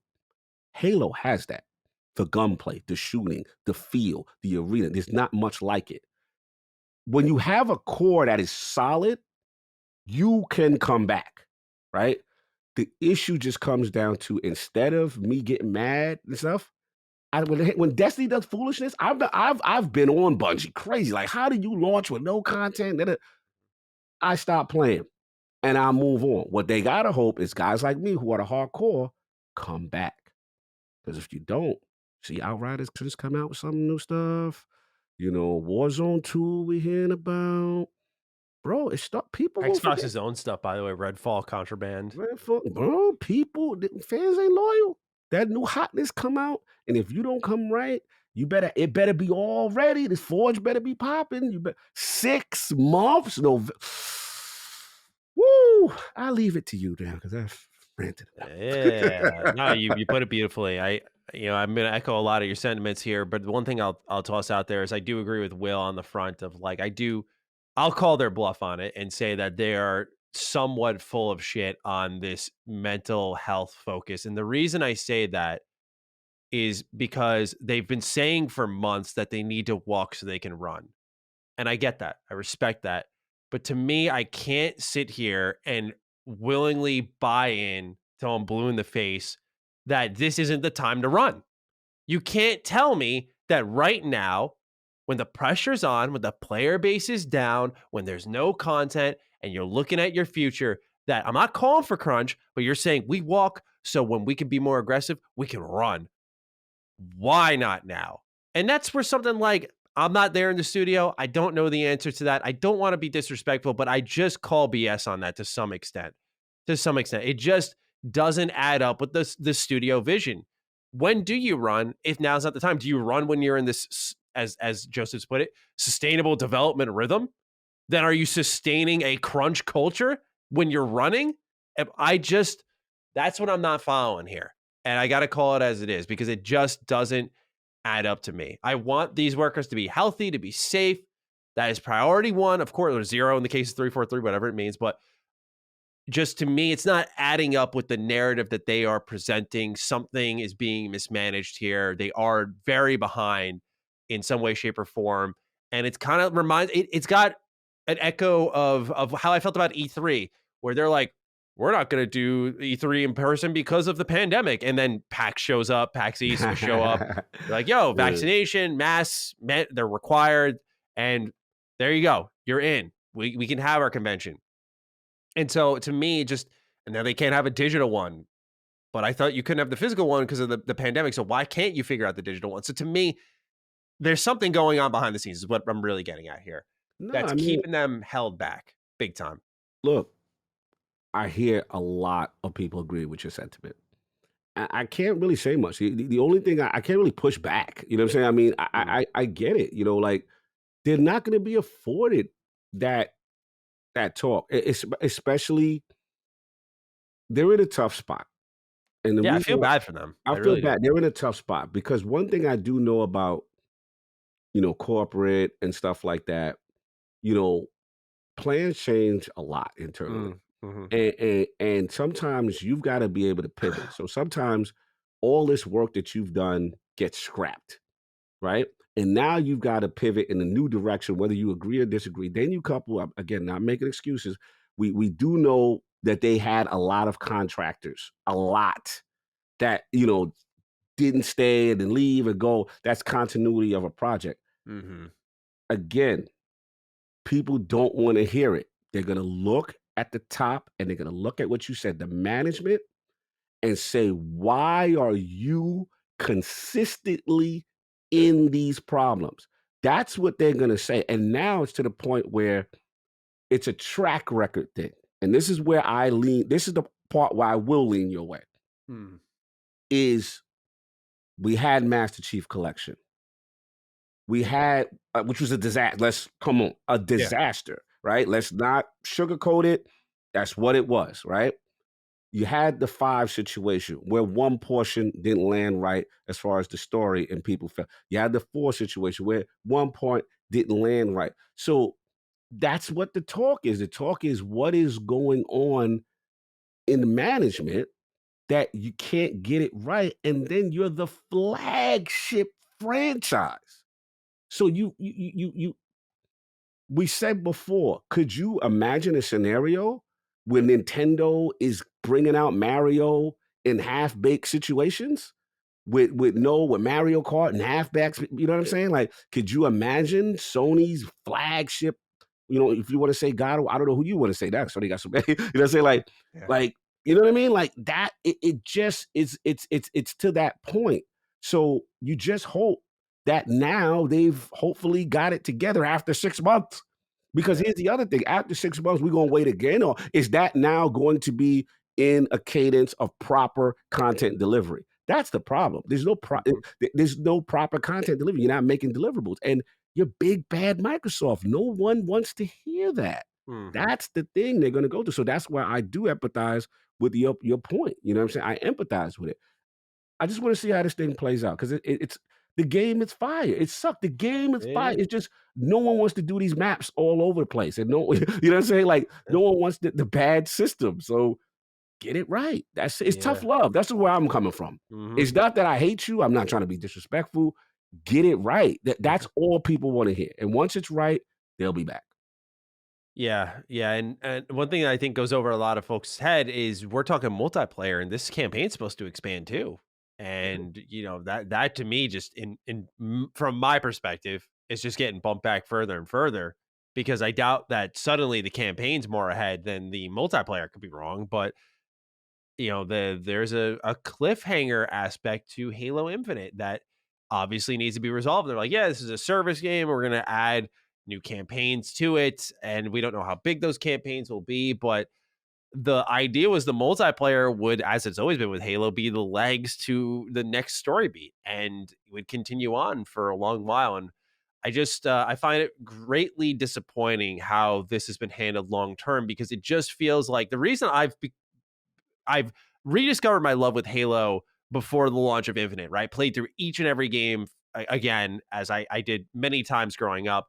But replaying them back to back to back to back, you're like, yeah, this series is special. Like this got that vibe, especially in the Bungie ones. But once it moved to 343, it's a little bit unsteady, right? There were even aspects I'll say about like 5 I really enjoyed. Like a Warzone multiplayer was dope. Oh, yeah, I really like Warzone. I thought the campaign for 4 was actually pretty solid. I know people have an issue with like Chief talking a lot, but I thought it was actually pretty solid. I know the multiplayer didn't hit, but I liked that campaign. Yeah, graphically it was phenomenal. I don't think really here it's a talent issue. I just think it's clearly a management issue, and it's why I think Microsoft, if I'm honest, like they probably struggle with like if the idea of like pulling them away from 343, because it's like, oh, when you get it right.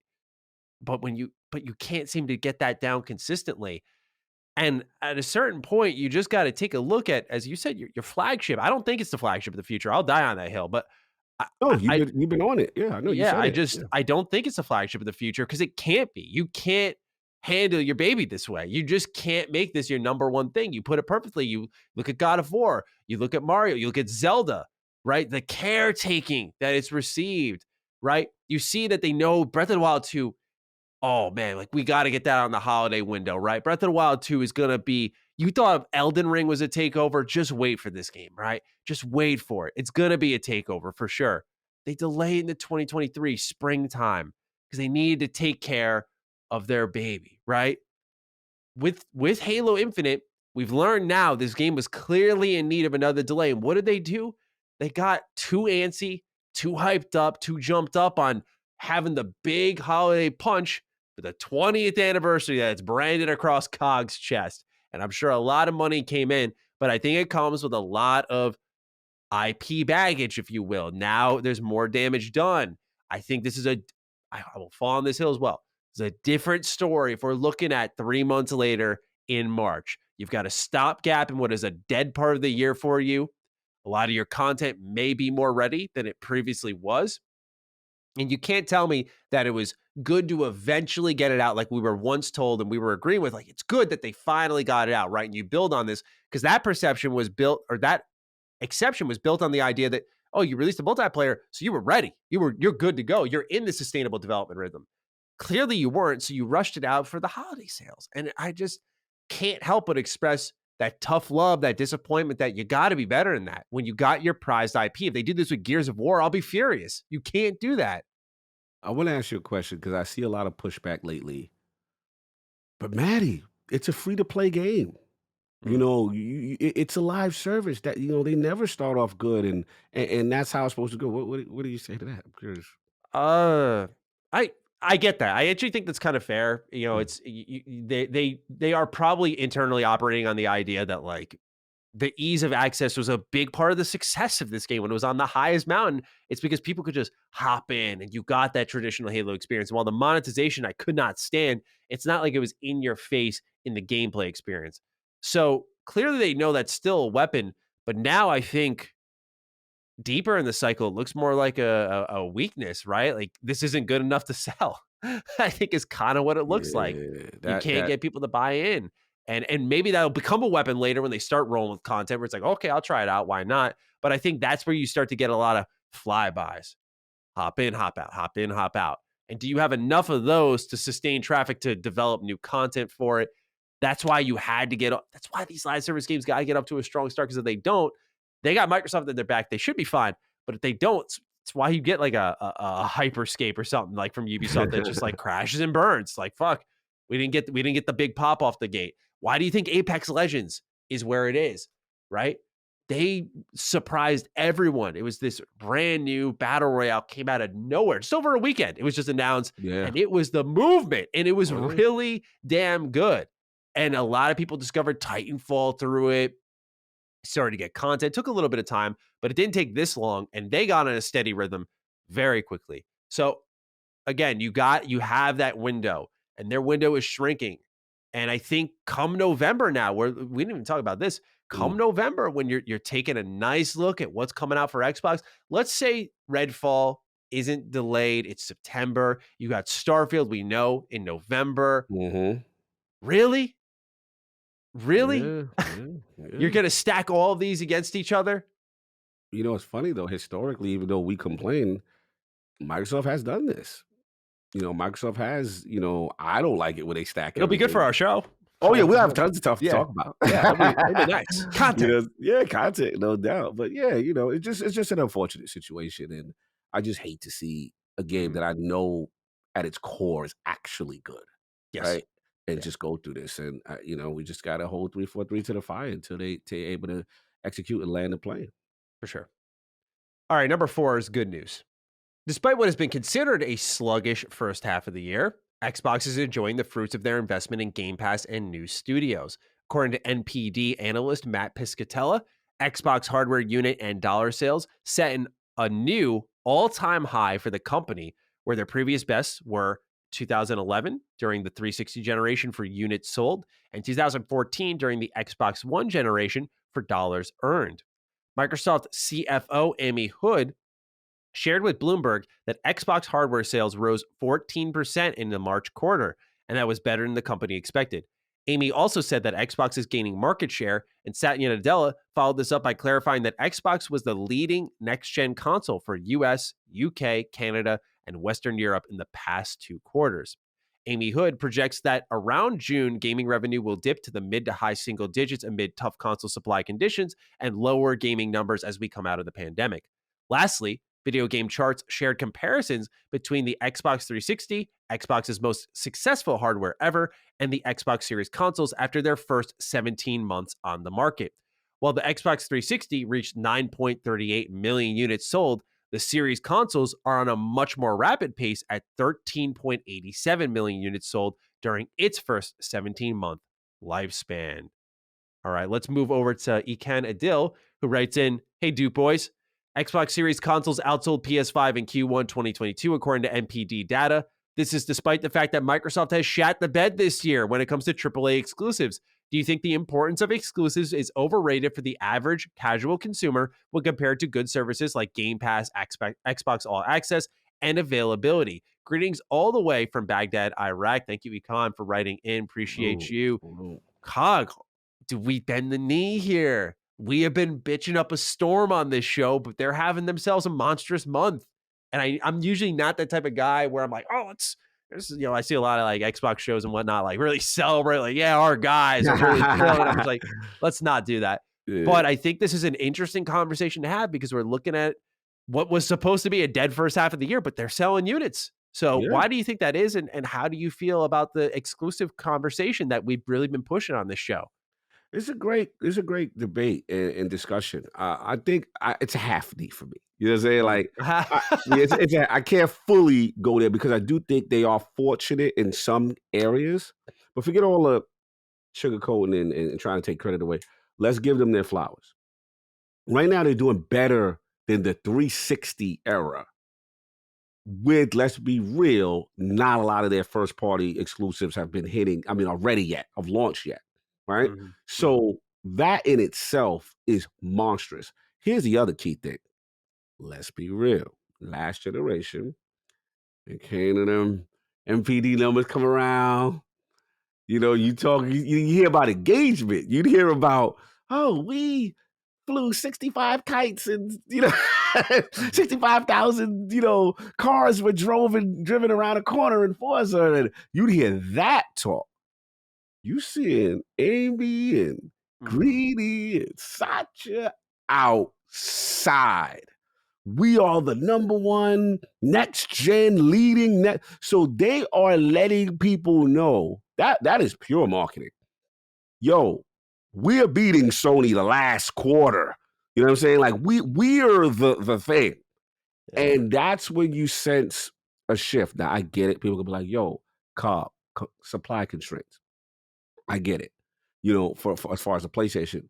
But as far as an Xbox perspective, they're looking at it like, yo, we are doing better than we have ever done in any generation, right?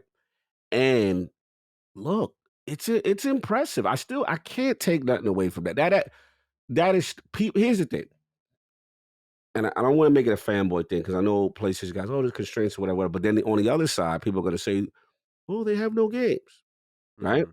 Nobody wants it. Clearly, somebody wants it because even if here's the thing, even if let's just say I'm making up numbers now. This is anecdotal. Let's just say there's 4 Xboxes on the shelf to every 2 play. I'm just making up numbers, Okay. right? And PlayStation got the games, right?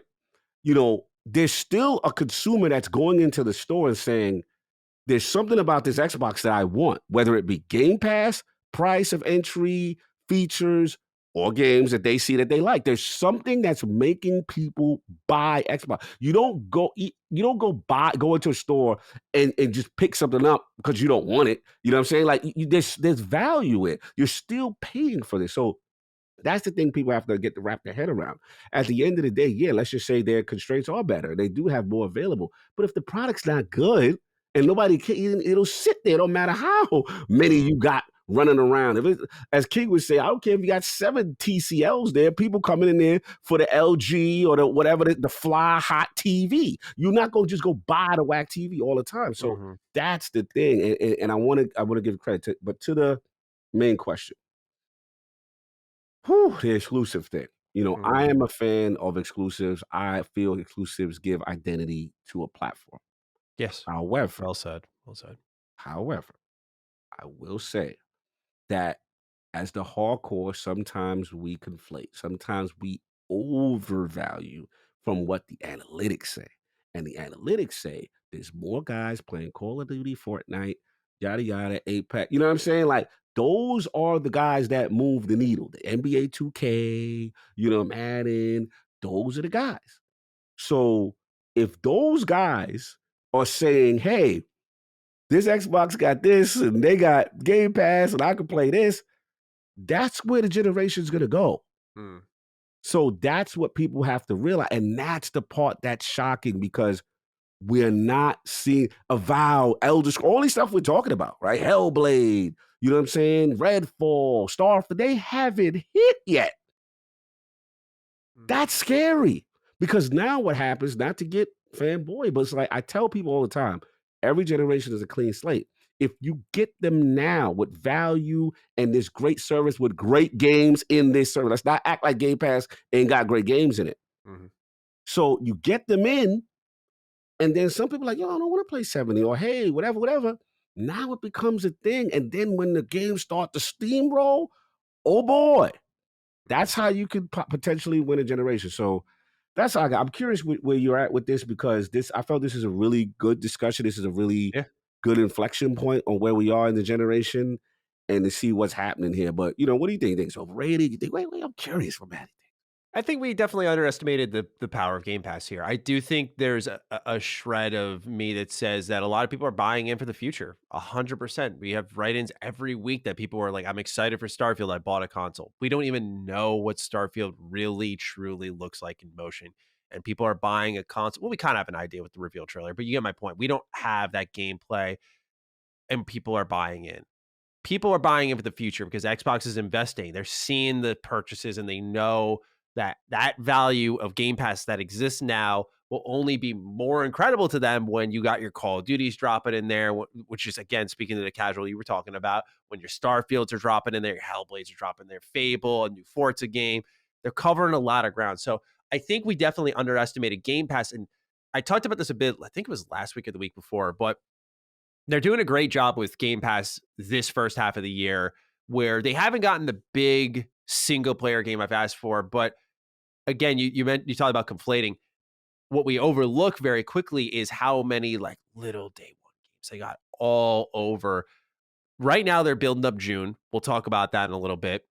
They have a built out May completely, starting with Bugsnax, which I know has already been on PlayStation, but you got things like Trek to Yomi, Citizen Sleeper, Sniper Elite 5, a new Pac-Man game. I'm not going to overhype that one, but you get my point that there's Eden Chronicles Rising. Like there are little indie games, AA games, day one. And they're doing something that's really good there because people get to try new things at a lower price tag and safely at that. Weird West, another one out there that I didn't like, but I could say like, yo, go try it out, go download it. That's the power of it, right? Is people get to finally get the answers for themselves without risking their money. And that speaks to a lot of people now. And when they look at what's upcoming, that's like, oh yeah, obviously, like, oh, Hellblade looks cool. And I'll be able to, I'll at least be able to give that a shake, see what it's all about. I think we underestimated the power of that to the point where they've sold 14% more in their March quarter, and it's doing way better than they expected. So I don't think it truncates the importance of exclusives. I think a lot of people are, as Cog said, it's the identity of the platform. They're buying in, knowing what's coming.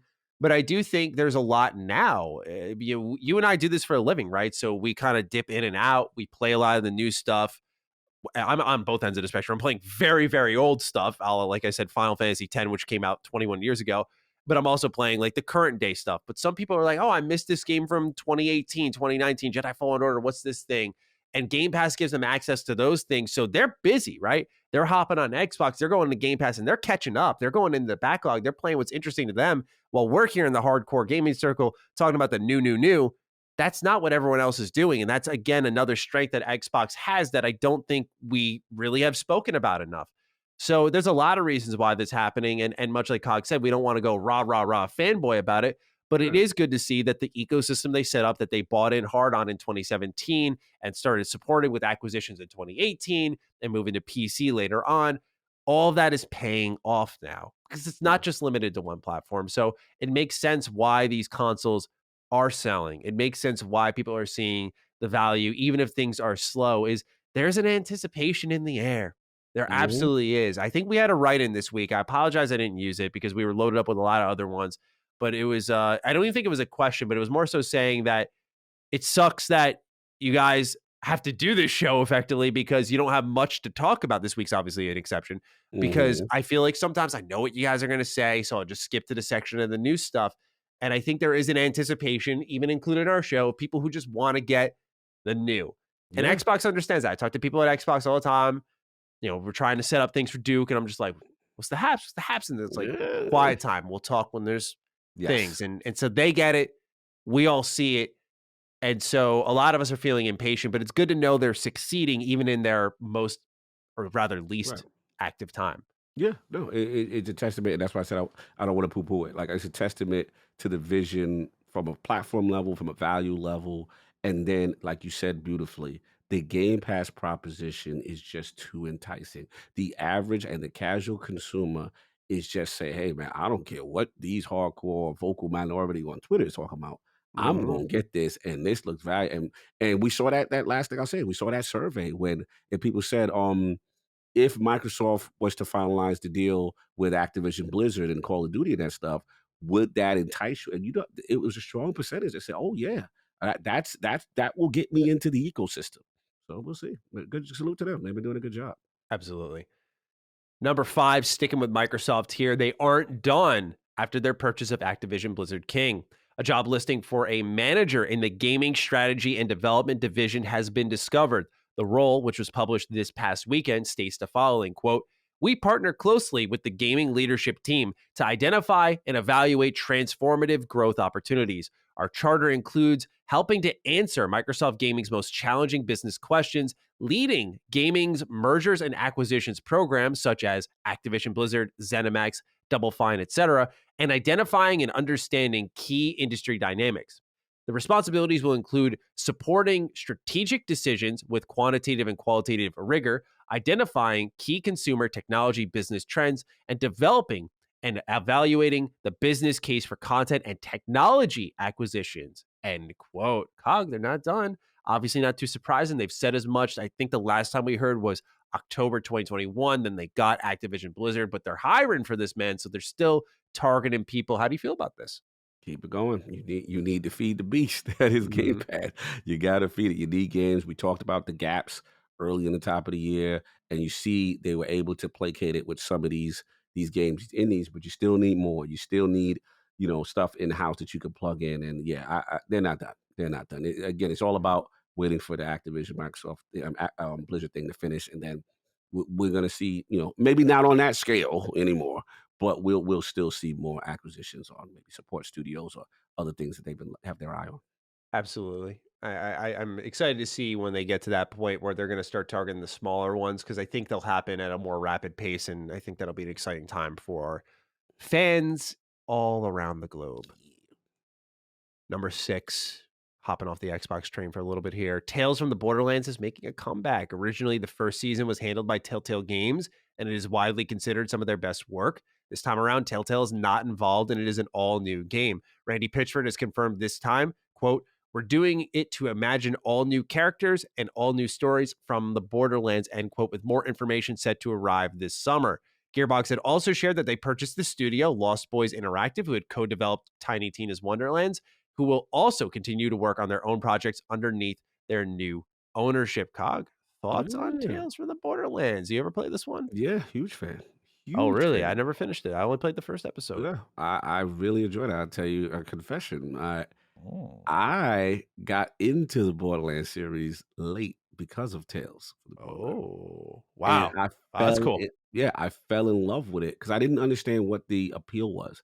And then when I got it in that form, absolutely hilarious. Shout out to Duke Ryan McCaffrey. He has a Yeah, doppelganger in yeah, that yeah, he game does. He that does. looks just like him. Oh, shout out to Reese, the main character.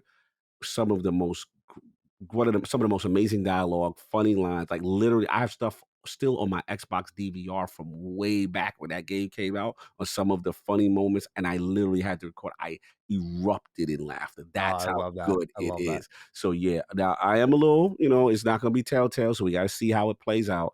It's not gonna be the same characters, which is a little bummed about. I'm like, damn, I wanted to kind of continue with those guys, but it's really good. I want to see what they do with it, and yeah, I was. It was cool to see that announcement because I really do love that one. It was a Yeah. fantastic one, and then I played Yeah. all the Borderlands from that point on. Yeah. For me, Borderlands kind of hit or miss for me. I think the writing sucks. Knowing that Telltale's not involved, Yes, I'm good like, point.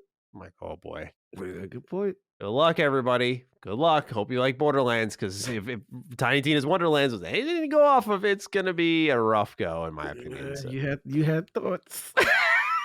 Now, a lot of people respect them, but a lot of people express their dismay through the dislike bar. Ooh, Matty been Ooh. spicy lately. Ooh.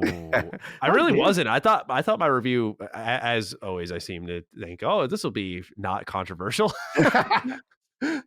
Oh yeah, oh yeah. Listen, you gotta you feel what you feel, man. That's it. Oh, well, we're gonna get spicy now with number 7. Mm-hmm. PlayStation Plus, which will serve as Game Pass's most staunch competitor to date, as Jim Riot had said back in 2020, has some new details. A new post on the PlayStation blog states Asian markets will see the new service roll out beginning May 3rd, or 23rd, sorry. Japan on June 1st, the Americas on June 13th, and Europe on June 22nd, with no details about when Australia can join in on the fun. A report from the game developer, which is a website, by the way, not a actual just unknown game developer, says that the games that cost more than $34 will need trials on this overhauled service.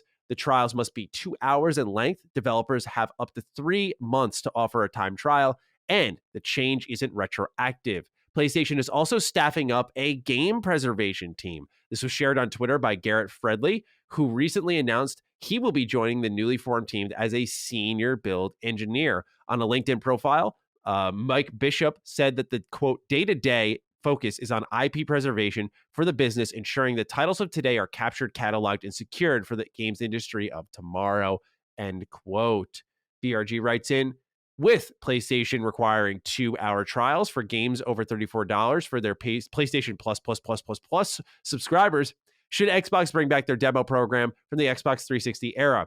The Switch store already offers plenty of demos, so this new PlayStation requirement makes me feel like demos are a necessary feature among consumers. Cog, how are we feeling? You got to pay for that trial, homie. Yeah,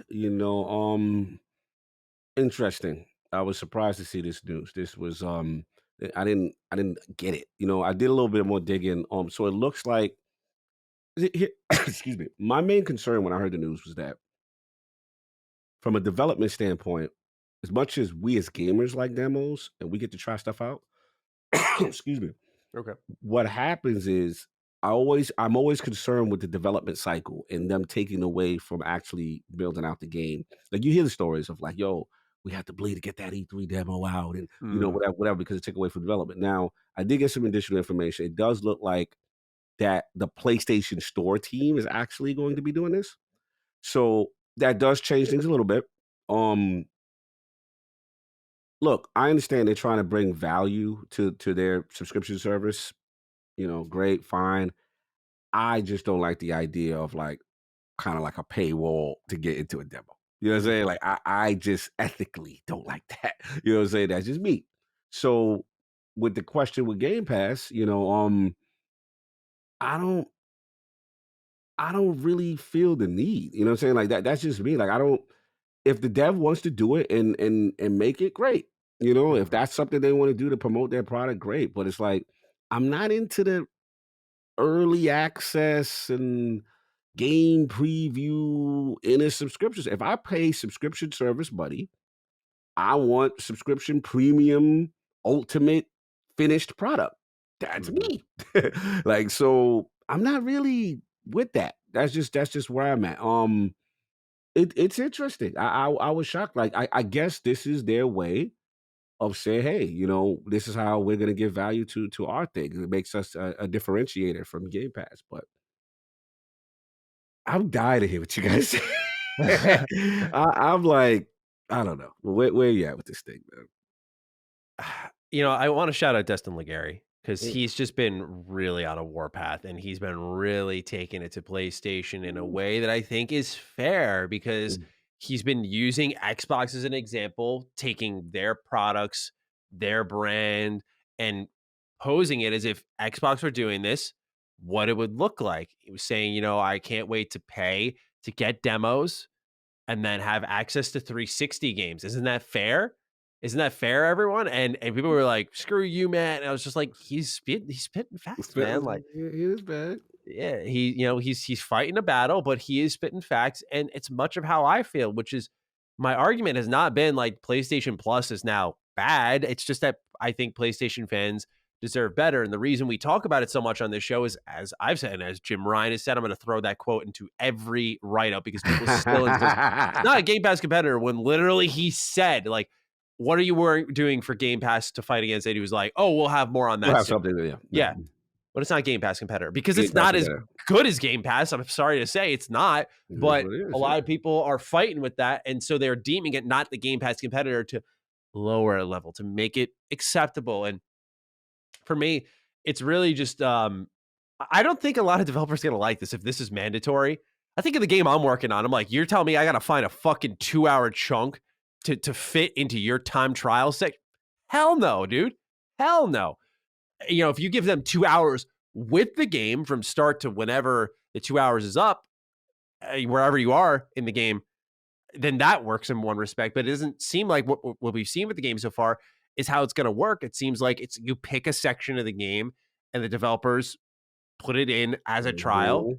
and then you could buy the game afterwards. And Hmm. not to interrupt you, then No, no, I was done. we're hearing sources that as far as this, even though quote unquote PlayStation Store will create the trial demos, that they're saying that Sony is monetizing that perk and not the thought is that they're not going to share that revenue with the studios.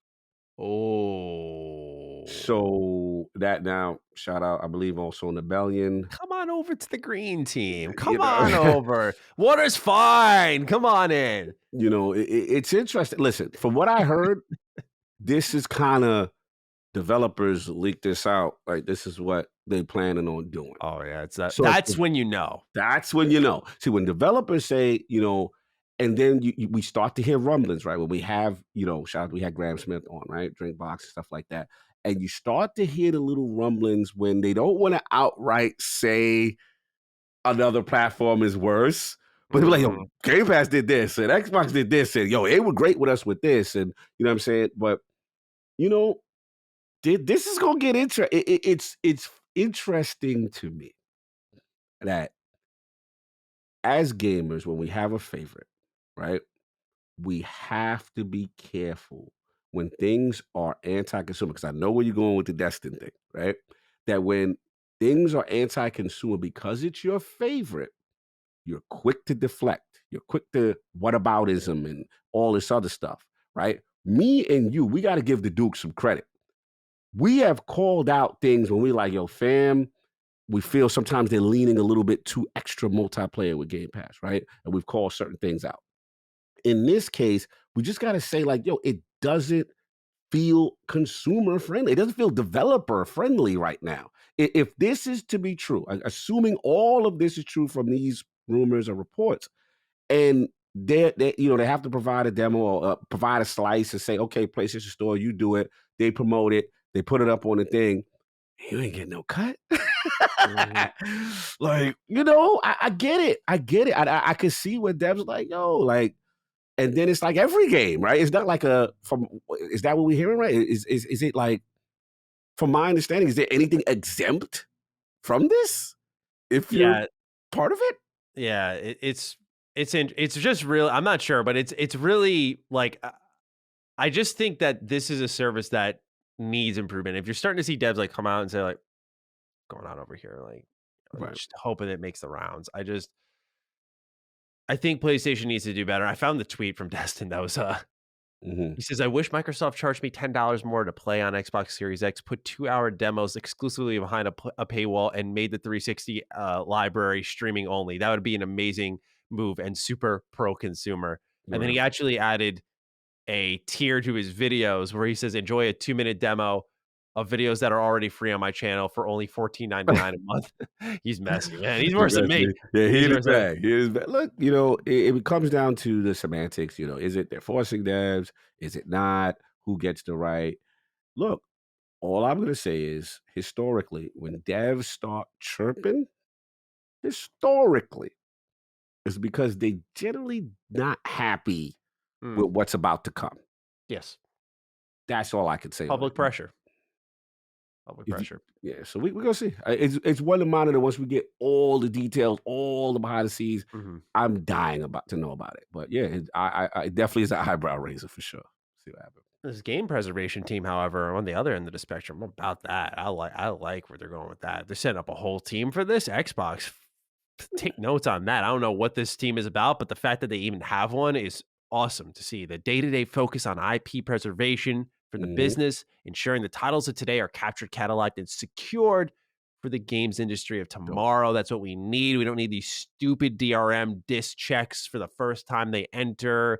COG needs to be able to play Hitman 3 on that train. We need to figure this out. We cannot keep barring the games from these online check-ins. We can't. It's not good for the future.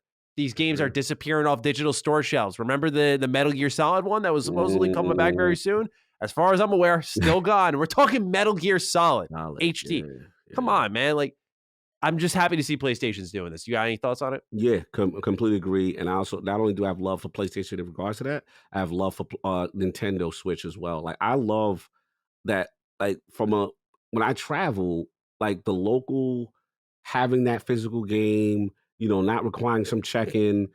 I realize the importance of playing offline lately. And I'm just like, wow, Nintendo, Sony, they're doing a better job. The Xbox has to do better. They have to. If they intend to, to hold on to that market. It means a lot to a lot of people still. Absolutely. So yeah, that's what's going on with PlayStation Plus and PlayStation in general as they ramp up their service, and we'll certainly be talking about it when it drops in June. However, that could be showcase time, so maybe a full DDU episode. We'll see. Oh yeah, we'll see. All right, let's move on to number 8, final one of the episode. Shadowrun Trilogy is a group of tactical role-playing games being ported to modern consoles by Paradox Interactive. This collection includes Shadowrun Returns, Shadowrun Hong Kong, and Shadowrun Dragonfall. I had a little Elder Scrolls on the brain there when I almost said Daggerfall. Why does this matter to you, you may ask? Well, that's because on June 21st, when it releases, it will be available day one on Xbox Game Pass. So that's another June game being added to the list for day one drops. Things are starting to come into scope here, COG. Little drops here or there, day one. How do you feel about Shadowrun? You ever play it? Because I never have. I've never played too. I will look into it now that it's on Game Pass. And again, we were talking about this financial success, the MPD, how they're doing it, no game. It's literally Game Pass, bro. It's literally game. We got to start putting more respect on it. The fact that I know people are like, yo, what's the numbers? They didn't reveal the numbers. I know. But at the end of as far as Game Pass subscribers, but as far as the month to month, they are doing well. And this is a driver by far. Absolutely. With that, that's all we've got for the news this week. An absolutely stacked list. Let's move into our Game Pass / Back Compat pick of the week. COG, you're up this week. What you got for me? Yeah, I had to throw back. And while I told you it was all about the X screen and my PAX East travels, one game that I fired up because I had to go through every game that I had locally on my S. And I was like, wait a minute, Gears Tactics is still there. Let me Mm. fire it up. And Oh. I haven't played since the Deviant update. And they added these extra tougher locusts. They kind of got like a yellow hue to them. They got different behaviors in the game. It's an added challenge. And then for me personally, one of the things I thought was kind of egregious in the first one, you get Jack, from Gears 5, but you really couldn't do much with it, right? Mhm. They've added a jacked mode where he has full functionality, almost like a character, and is the ultimate support thing of the battlefield. He could lay down like a little Overwatch cone, a healing thing. He has a skill bro. He has one of the most expansive skill tree. You could go completely stealth. You could do where bro, he you level him up and he could drop a boom shot on the field. And like, bro, like it really gets into this strategic layer because what happens is because they've added this tougher strategy layer to Gears Tactics, Jack kind of is to offset it to balance to keep you in the mix. And I'm gonna tell you right now, I still say, like, I said it on my mailbag, Gears Tactics is amazing. Like, it is really a fantastic first entry into the genre, and it's its own unique spin. There's no real game like it Mhm. with the overwhelming arms. But the thing that separates it is, okay, if I get that chainsaw kill, like say I got 2 action points, and then after that, then it's their turn, so to speak. But if I get that chainsaw execution in Gears fashion, I get another action point. I And then you remember that, start to yeah. It's chain, and awesome. you start to chain. And again, graphically holds up. They've added some more things to the graphical updates and fertility. And now with the harder difficulties, the supreme legendary weapons, really good functionality. Like I was in the mix again. I'm like, yo, I cannot uninstall this game. I am Mhm. addicted to this game. And I say it again. Gabe Diaz, great character. Great Mm. character. Dope story. Some of the best boss. I don't think really, I'll be honest, in turn-based games, I don't really look for turn-based games for these amazing boss fights, so to speak. Mm. Bro, get for their first time, some of the best. But I highly, if you have not played, it's challenging. If you have not played, please try this again. And now play it in jacked mode with the Deviant update. It's a blast. And yeah, the only negative I have to say is the damn mandatory side missions. I hate them. They Yeah, gotta get yeah. rid of them. I've yelled at the dev. We've had them on IOP before. Like, get rid of these mandatory side missions, fam.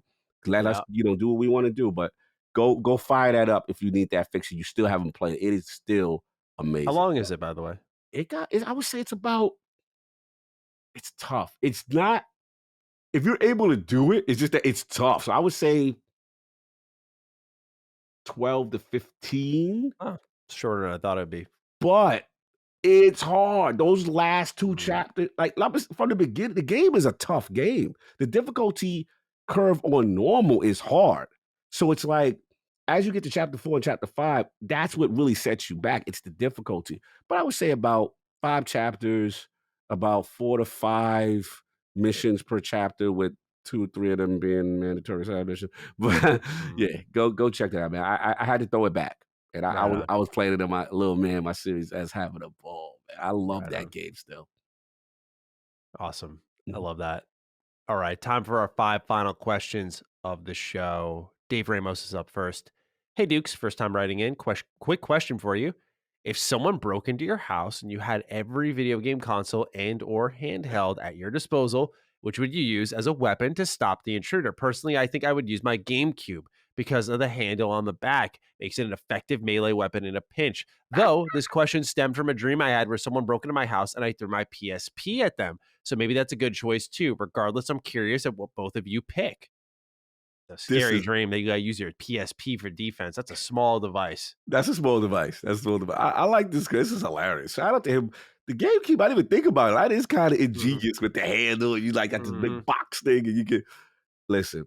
If I had all my systems, I'm picking up OG Xbox Oh because yeah, you're breaking I brains with am that. going Oh, to body somebody with this. If I raise this thing over my head and smash you with the original OG Xbox that came with the Duke controller, bro, you're going to sleep fast. Yeah. That thing was a I remember it was a chunky boy. It was thick. Yeah, man. That was like a preset cake, that metal cake. That thing was humongous, bro. So that's what I'm going. What you going with? So funny you mentioned that because I was thinking PS5 at first because I had the same mentality. Yeah, I was just like, it's like a bazooka, right? I think of like tiers of weapons in RPGs, right? Like your standard rapier would be something along the lines of like your Series X, right? It's like or Series S, sorry, the lighter console, right? Yes, but then your great hammer, that'd be the original Xbox. That would be your PS5, right? Like over the head, and just smacking someone with it. Yeah, I feel damage stats are high on the PS5. Yeah, like you're bigger than me. You're stronger than me. I think you got a quicker swing with the OG Xbox. So I'm thinking more nimble, and I was getting creative here, and I was thinking like, are controller nunchucks off the table here? Like if I were to start to wheel up like a Duke controller and kind of like use it as a ball and chain. I forgot the name of the weapon, but just start like whipping around, clack them in the head, pull the wire back in my hand. I'm like, got him. Yeah, I feel like that's a lethal weapon, right? I got to be careful with that. I'm not trying to kill. I'm not here to defend, right? Defend from this intruder. And I feel like that's the quick knockout. Hit him in the temple. Down they go with the Duke. Whip it back around my arm. Cops show up. I'm like, hello, how are you? I feel that. That's what's up. Thank you for the write-in, Dave. Let's move on to the late Nate. Hey, CM Duke. MLB The Show is a first-party Sony game, as well as being a day one Game Pass game for the second year in a row. It seems like a decent bet that 23 will be day one as well. With that, Jim Ryan has said PlayStation Plus Premium will not have any first-party Sony games day one. So that poses the question, should Microsoft advertise that Xbox Game Pass is the only service to feature PlayStation first-party titles day one? And will Jim bend the knee to day one first-party games on Premium, at least regarding MLB? Hope you guys are having a Halo Infinite is finally getting another battle pass, but it's 6 months long again, kind of day. Shout out to the late Nate. Yeah, man. I always want Microsoft to promote Game Pass better. I don't care what you got to do. You gotta promote your strength, right? This is what you do better than the competition.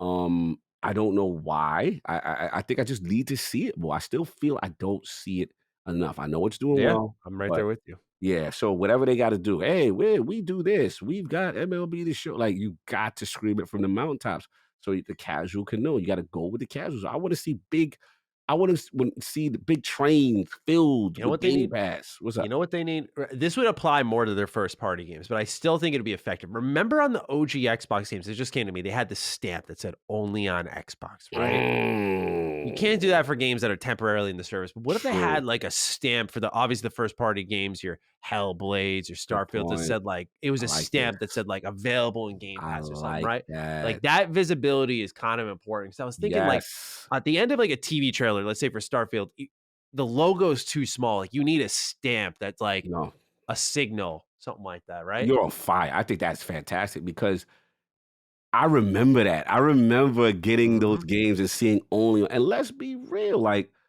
as much as we try to avoid it, the fanboyism, the casual gravitates towards that. You know what I'm saying? Like the casuals look up a box that says only on PlayStation.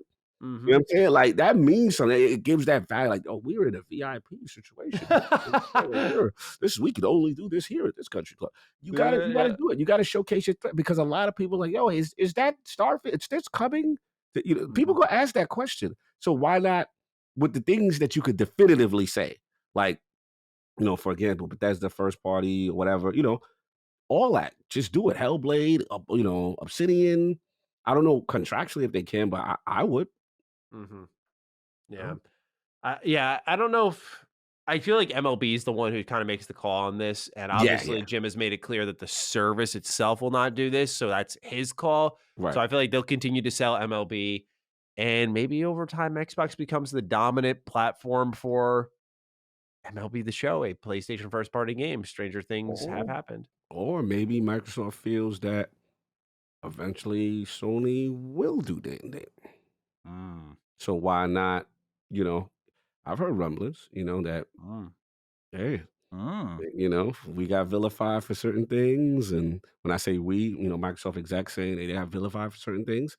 And now look, you know, Sony's doing X, Y, and Z, or Sony's mimicking us on certain Sure. things. So, it's a competitive business, but it's also a copycat league on some levels too, especially when Sure. you see things that are successful. So maybe part of it is like there's no need to scream it from the mountaintops because as much as people give Xbox, they really go hard on them sometimes. They have innovated, and those things ended up being in the industry trend. Maybe they were too early with digital, Mhm. right? But it ended up being the trend, right? Maybe they were a little too, we'll see with subscription service, but people are making competitors. You know what I'm saying? So we got to see how this play out. For sure.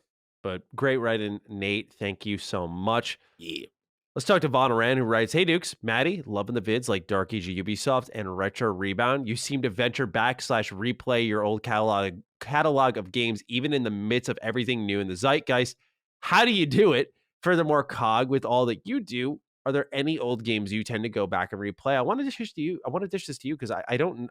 Do you go back and play oldies all the Yeah, time, yeah, I like do. 360 era? Yeah, yeah, yeah. Oh, really? Nice. I like I said, I had it's so funny. Everything ties to the Series S a little bit Mhm. because You're the biggest advocate of it, man. If no one's buying it because of you, I don't know who is. bro, I really had an appreciation because I was just like, you know what? I went back and I was like, let me find. I talk about the Marvel Ultimate Alliance, Mm, old one. You know what I'm saying? Like, and obviously I got the 50 Cent joint, and mm. it's just refreshing to have those titles just available at will on my console. And it just felt good. I was playing Transformers Devastation. Oh. Playing Oh. Transformers for You Platinum. like that game? You Yep, wait, secretly liked it. Secretly. secretly? What do you mean? Isn't Devastation really good? That's the I, Platinum game that, yeah, like, I the liked it. 80s. It Yeah, that had game's it, good. bro. That game's good. Bro, it spoke to all my G1 sensibility. I am a Mm, G1 that game is perfect fanboy. for you. And then Yeah. they had the voice actors, the Frank Welker's Megatron, the Peter Cullen Oh, that as game's Op. great. And I'm I not like even the a Transformers fan, I would say, and I love it. bro. I was like, man, this is so fun. So Mm, yeah, I like to go back every once in a while and just it takes me back to that era why I fell in love with something. So yeah, yeah. for What sure. what, what about you? Yeah, to answer Vonoran's question of how I do it, right now it's really easy. There's no new games to really review. Nothing of significance, I guess I should say, like a AAA game that tends to be my review focus. I don't think I'm an established enough reviewer to kind of like always hit the indies and be like, yeah, this shit's gonna bang. Like I'm as mu- I do think I'm a credible reviewer and people do use my content, but I'm still building up to being that kind of reviewer. And Mhm. so I respect that and I take advantage of it. So like right now I'm gonna go and do a couple of other older games because there's nothing really new that's calling my attention. And for me, it's not really how I do it, but why I do it. It's refreshing. It keeps me excited for the new things because I'm not always looking for the next like dopamine hit. I'm just playing old stuff and enjoying an era of gaming that is not something I think should be forgotten. So I agree. I guess it's passion that drives me there. Again, I've mentioned this before, but I said a couple weeks ago I was medically cleared to finally start going back to the gym. So I imagine some of my game time will slow down now, but I've had some time just to put in the fucking man hour. So I haven't been able to really go to the gym. I've been able to go on walks, so I'm still doing exercise, but Right. I was not able to go and lift weights like I do, which is a good like a consistent hour and a half. I would say Yeah. is usually when I'm there. That's a chunk out of your day, and so obviously the before and after. Like when you get home from the gym, you don't just zip right into the chair. You make your shake, you Course. decompress a little bit, right? Probably take a shower. Of If you're not, course. we talked a bit about We're taking a talking about shower. shower dudes. Yeah, Yeah, we don't shower do that. dudes. No, we don't do that.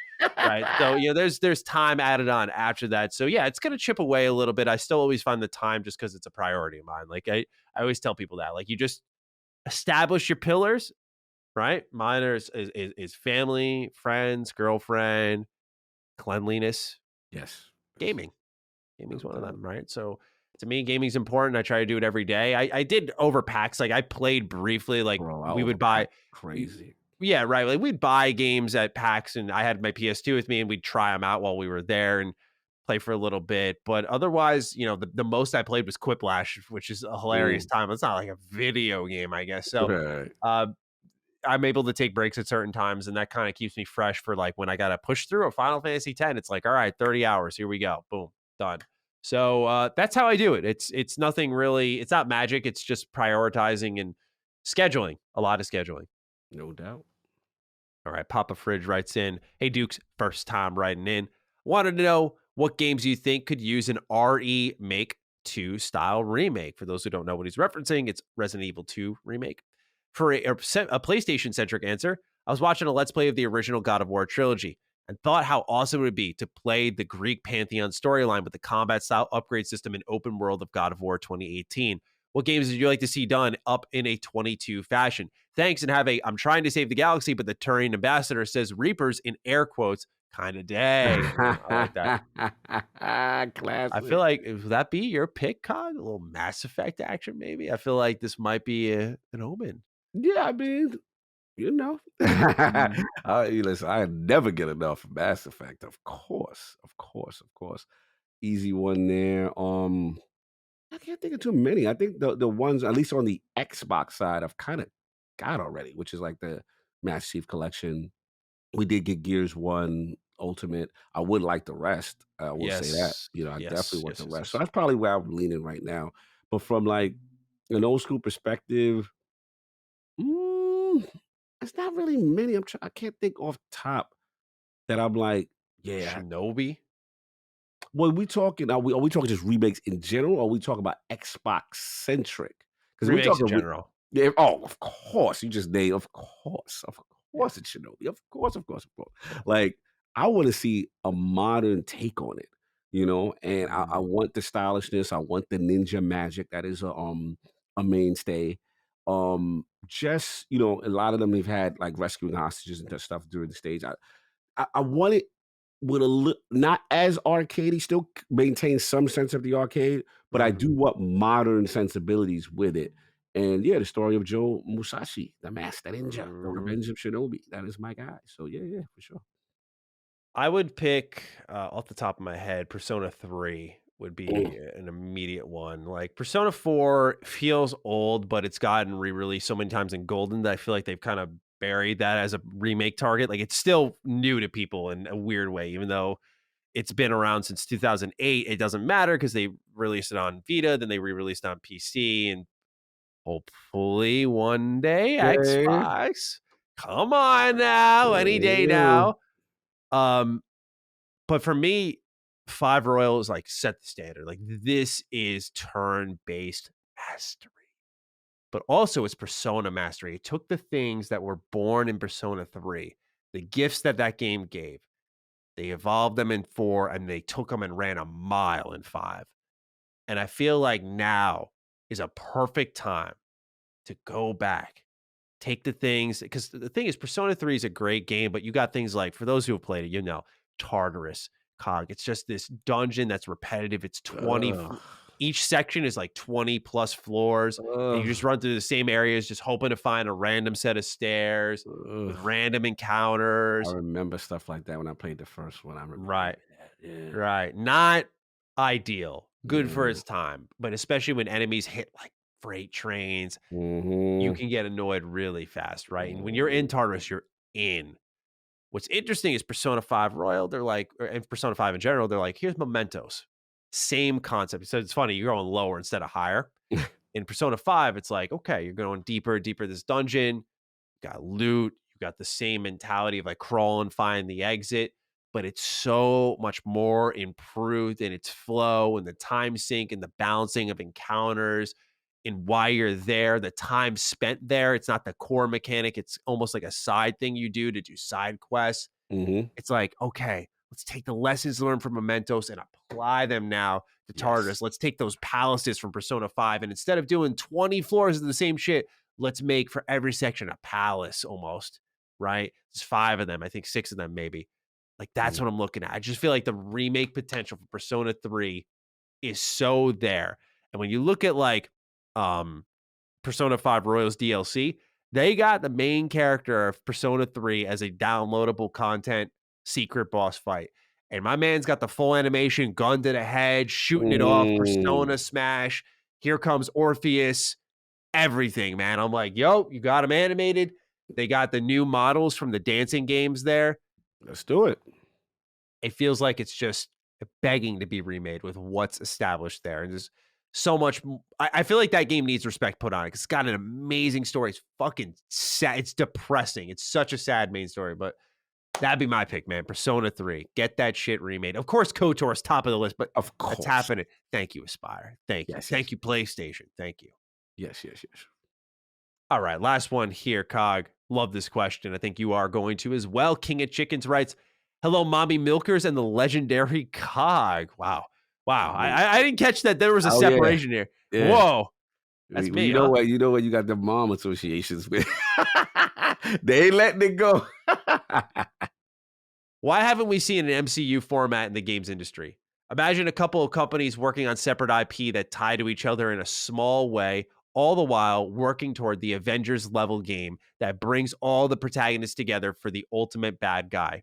Imagine Master Chief, Marcus, Fable, Hero, and the Forza car fighting a Godzilla-sized boss. I'm sure there's better examples. Can you think of a way it would work all the best, Robert?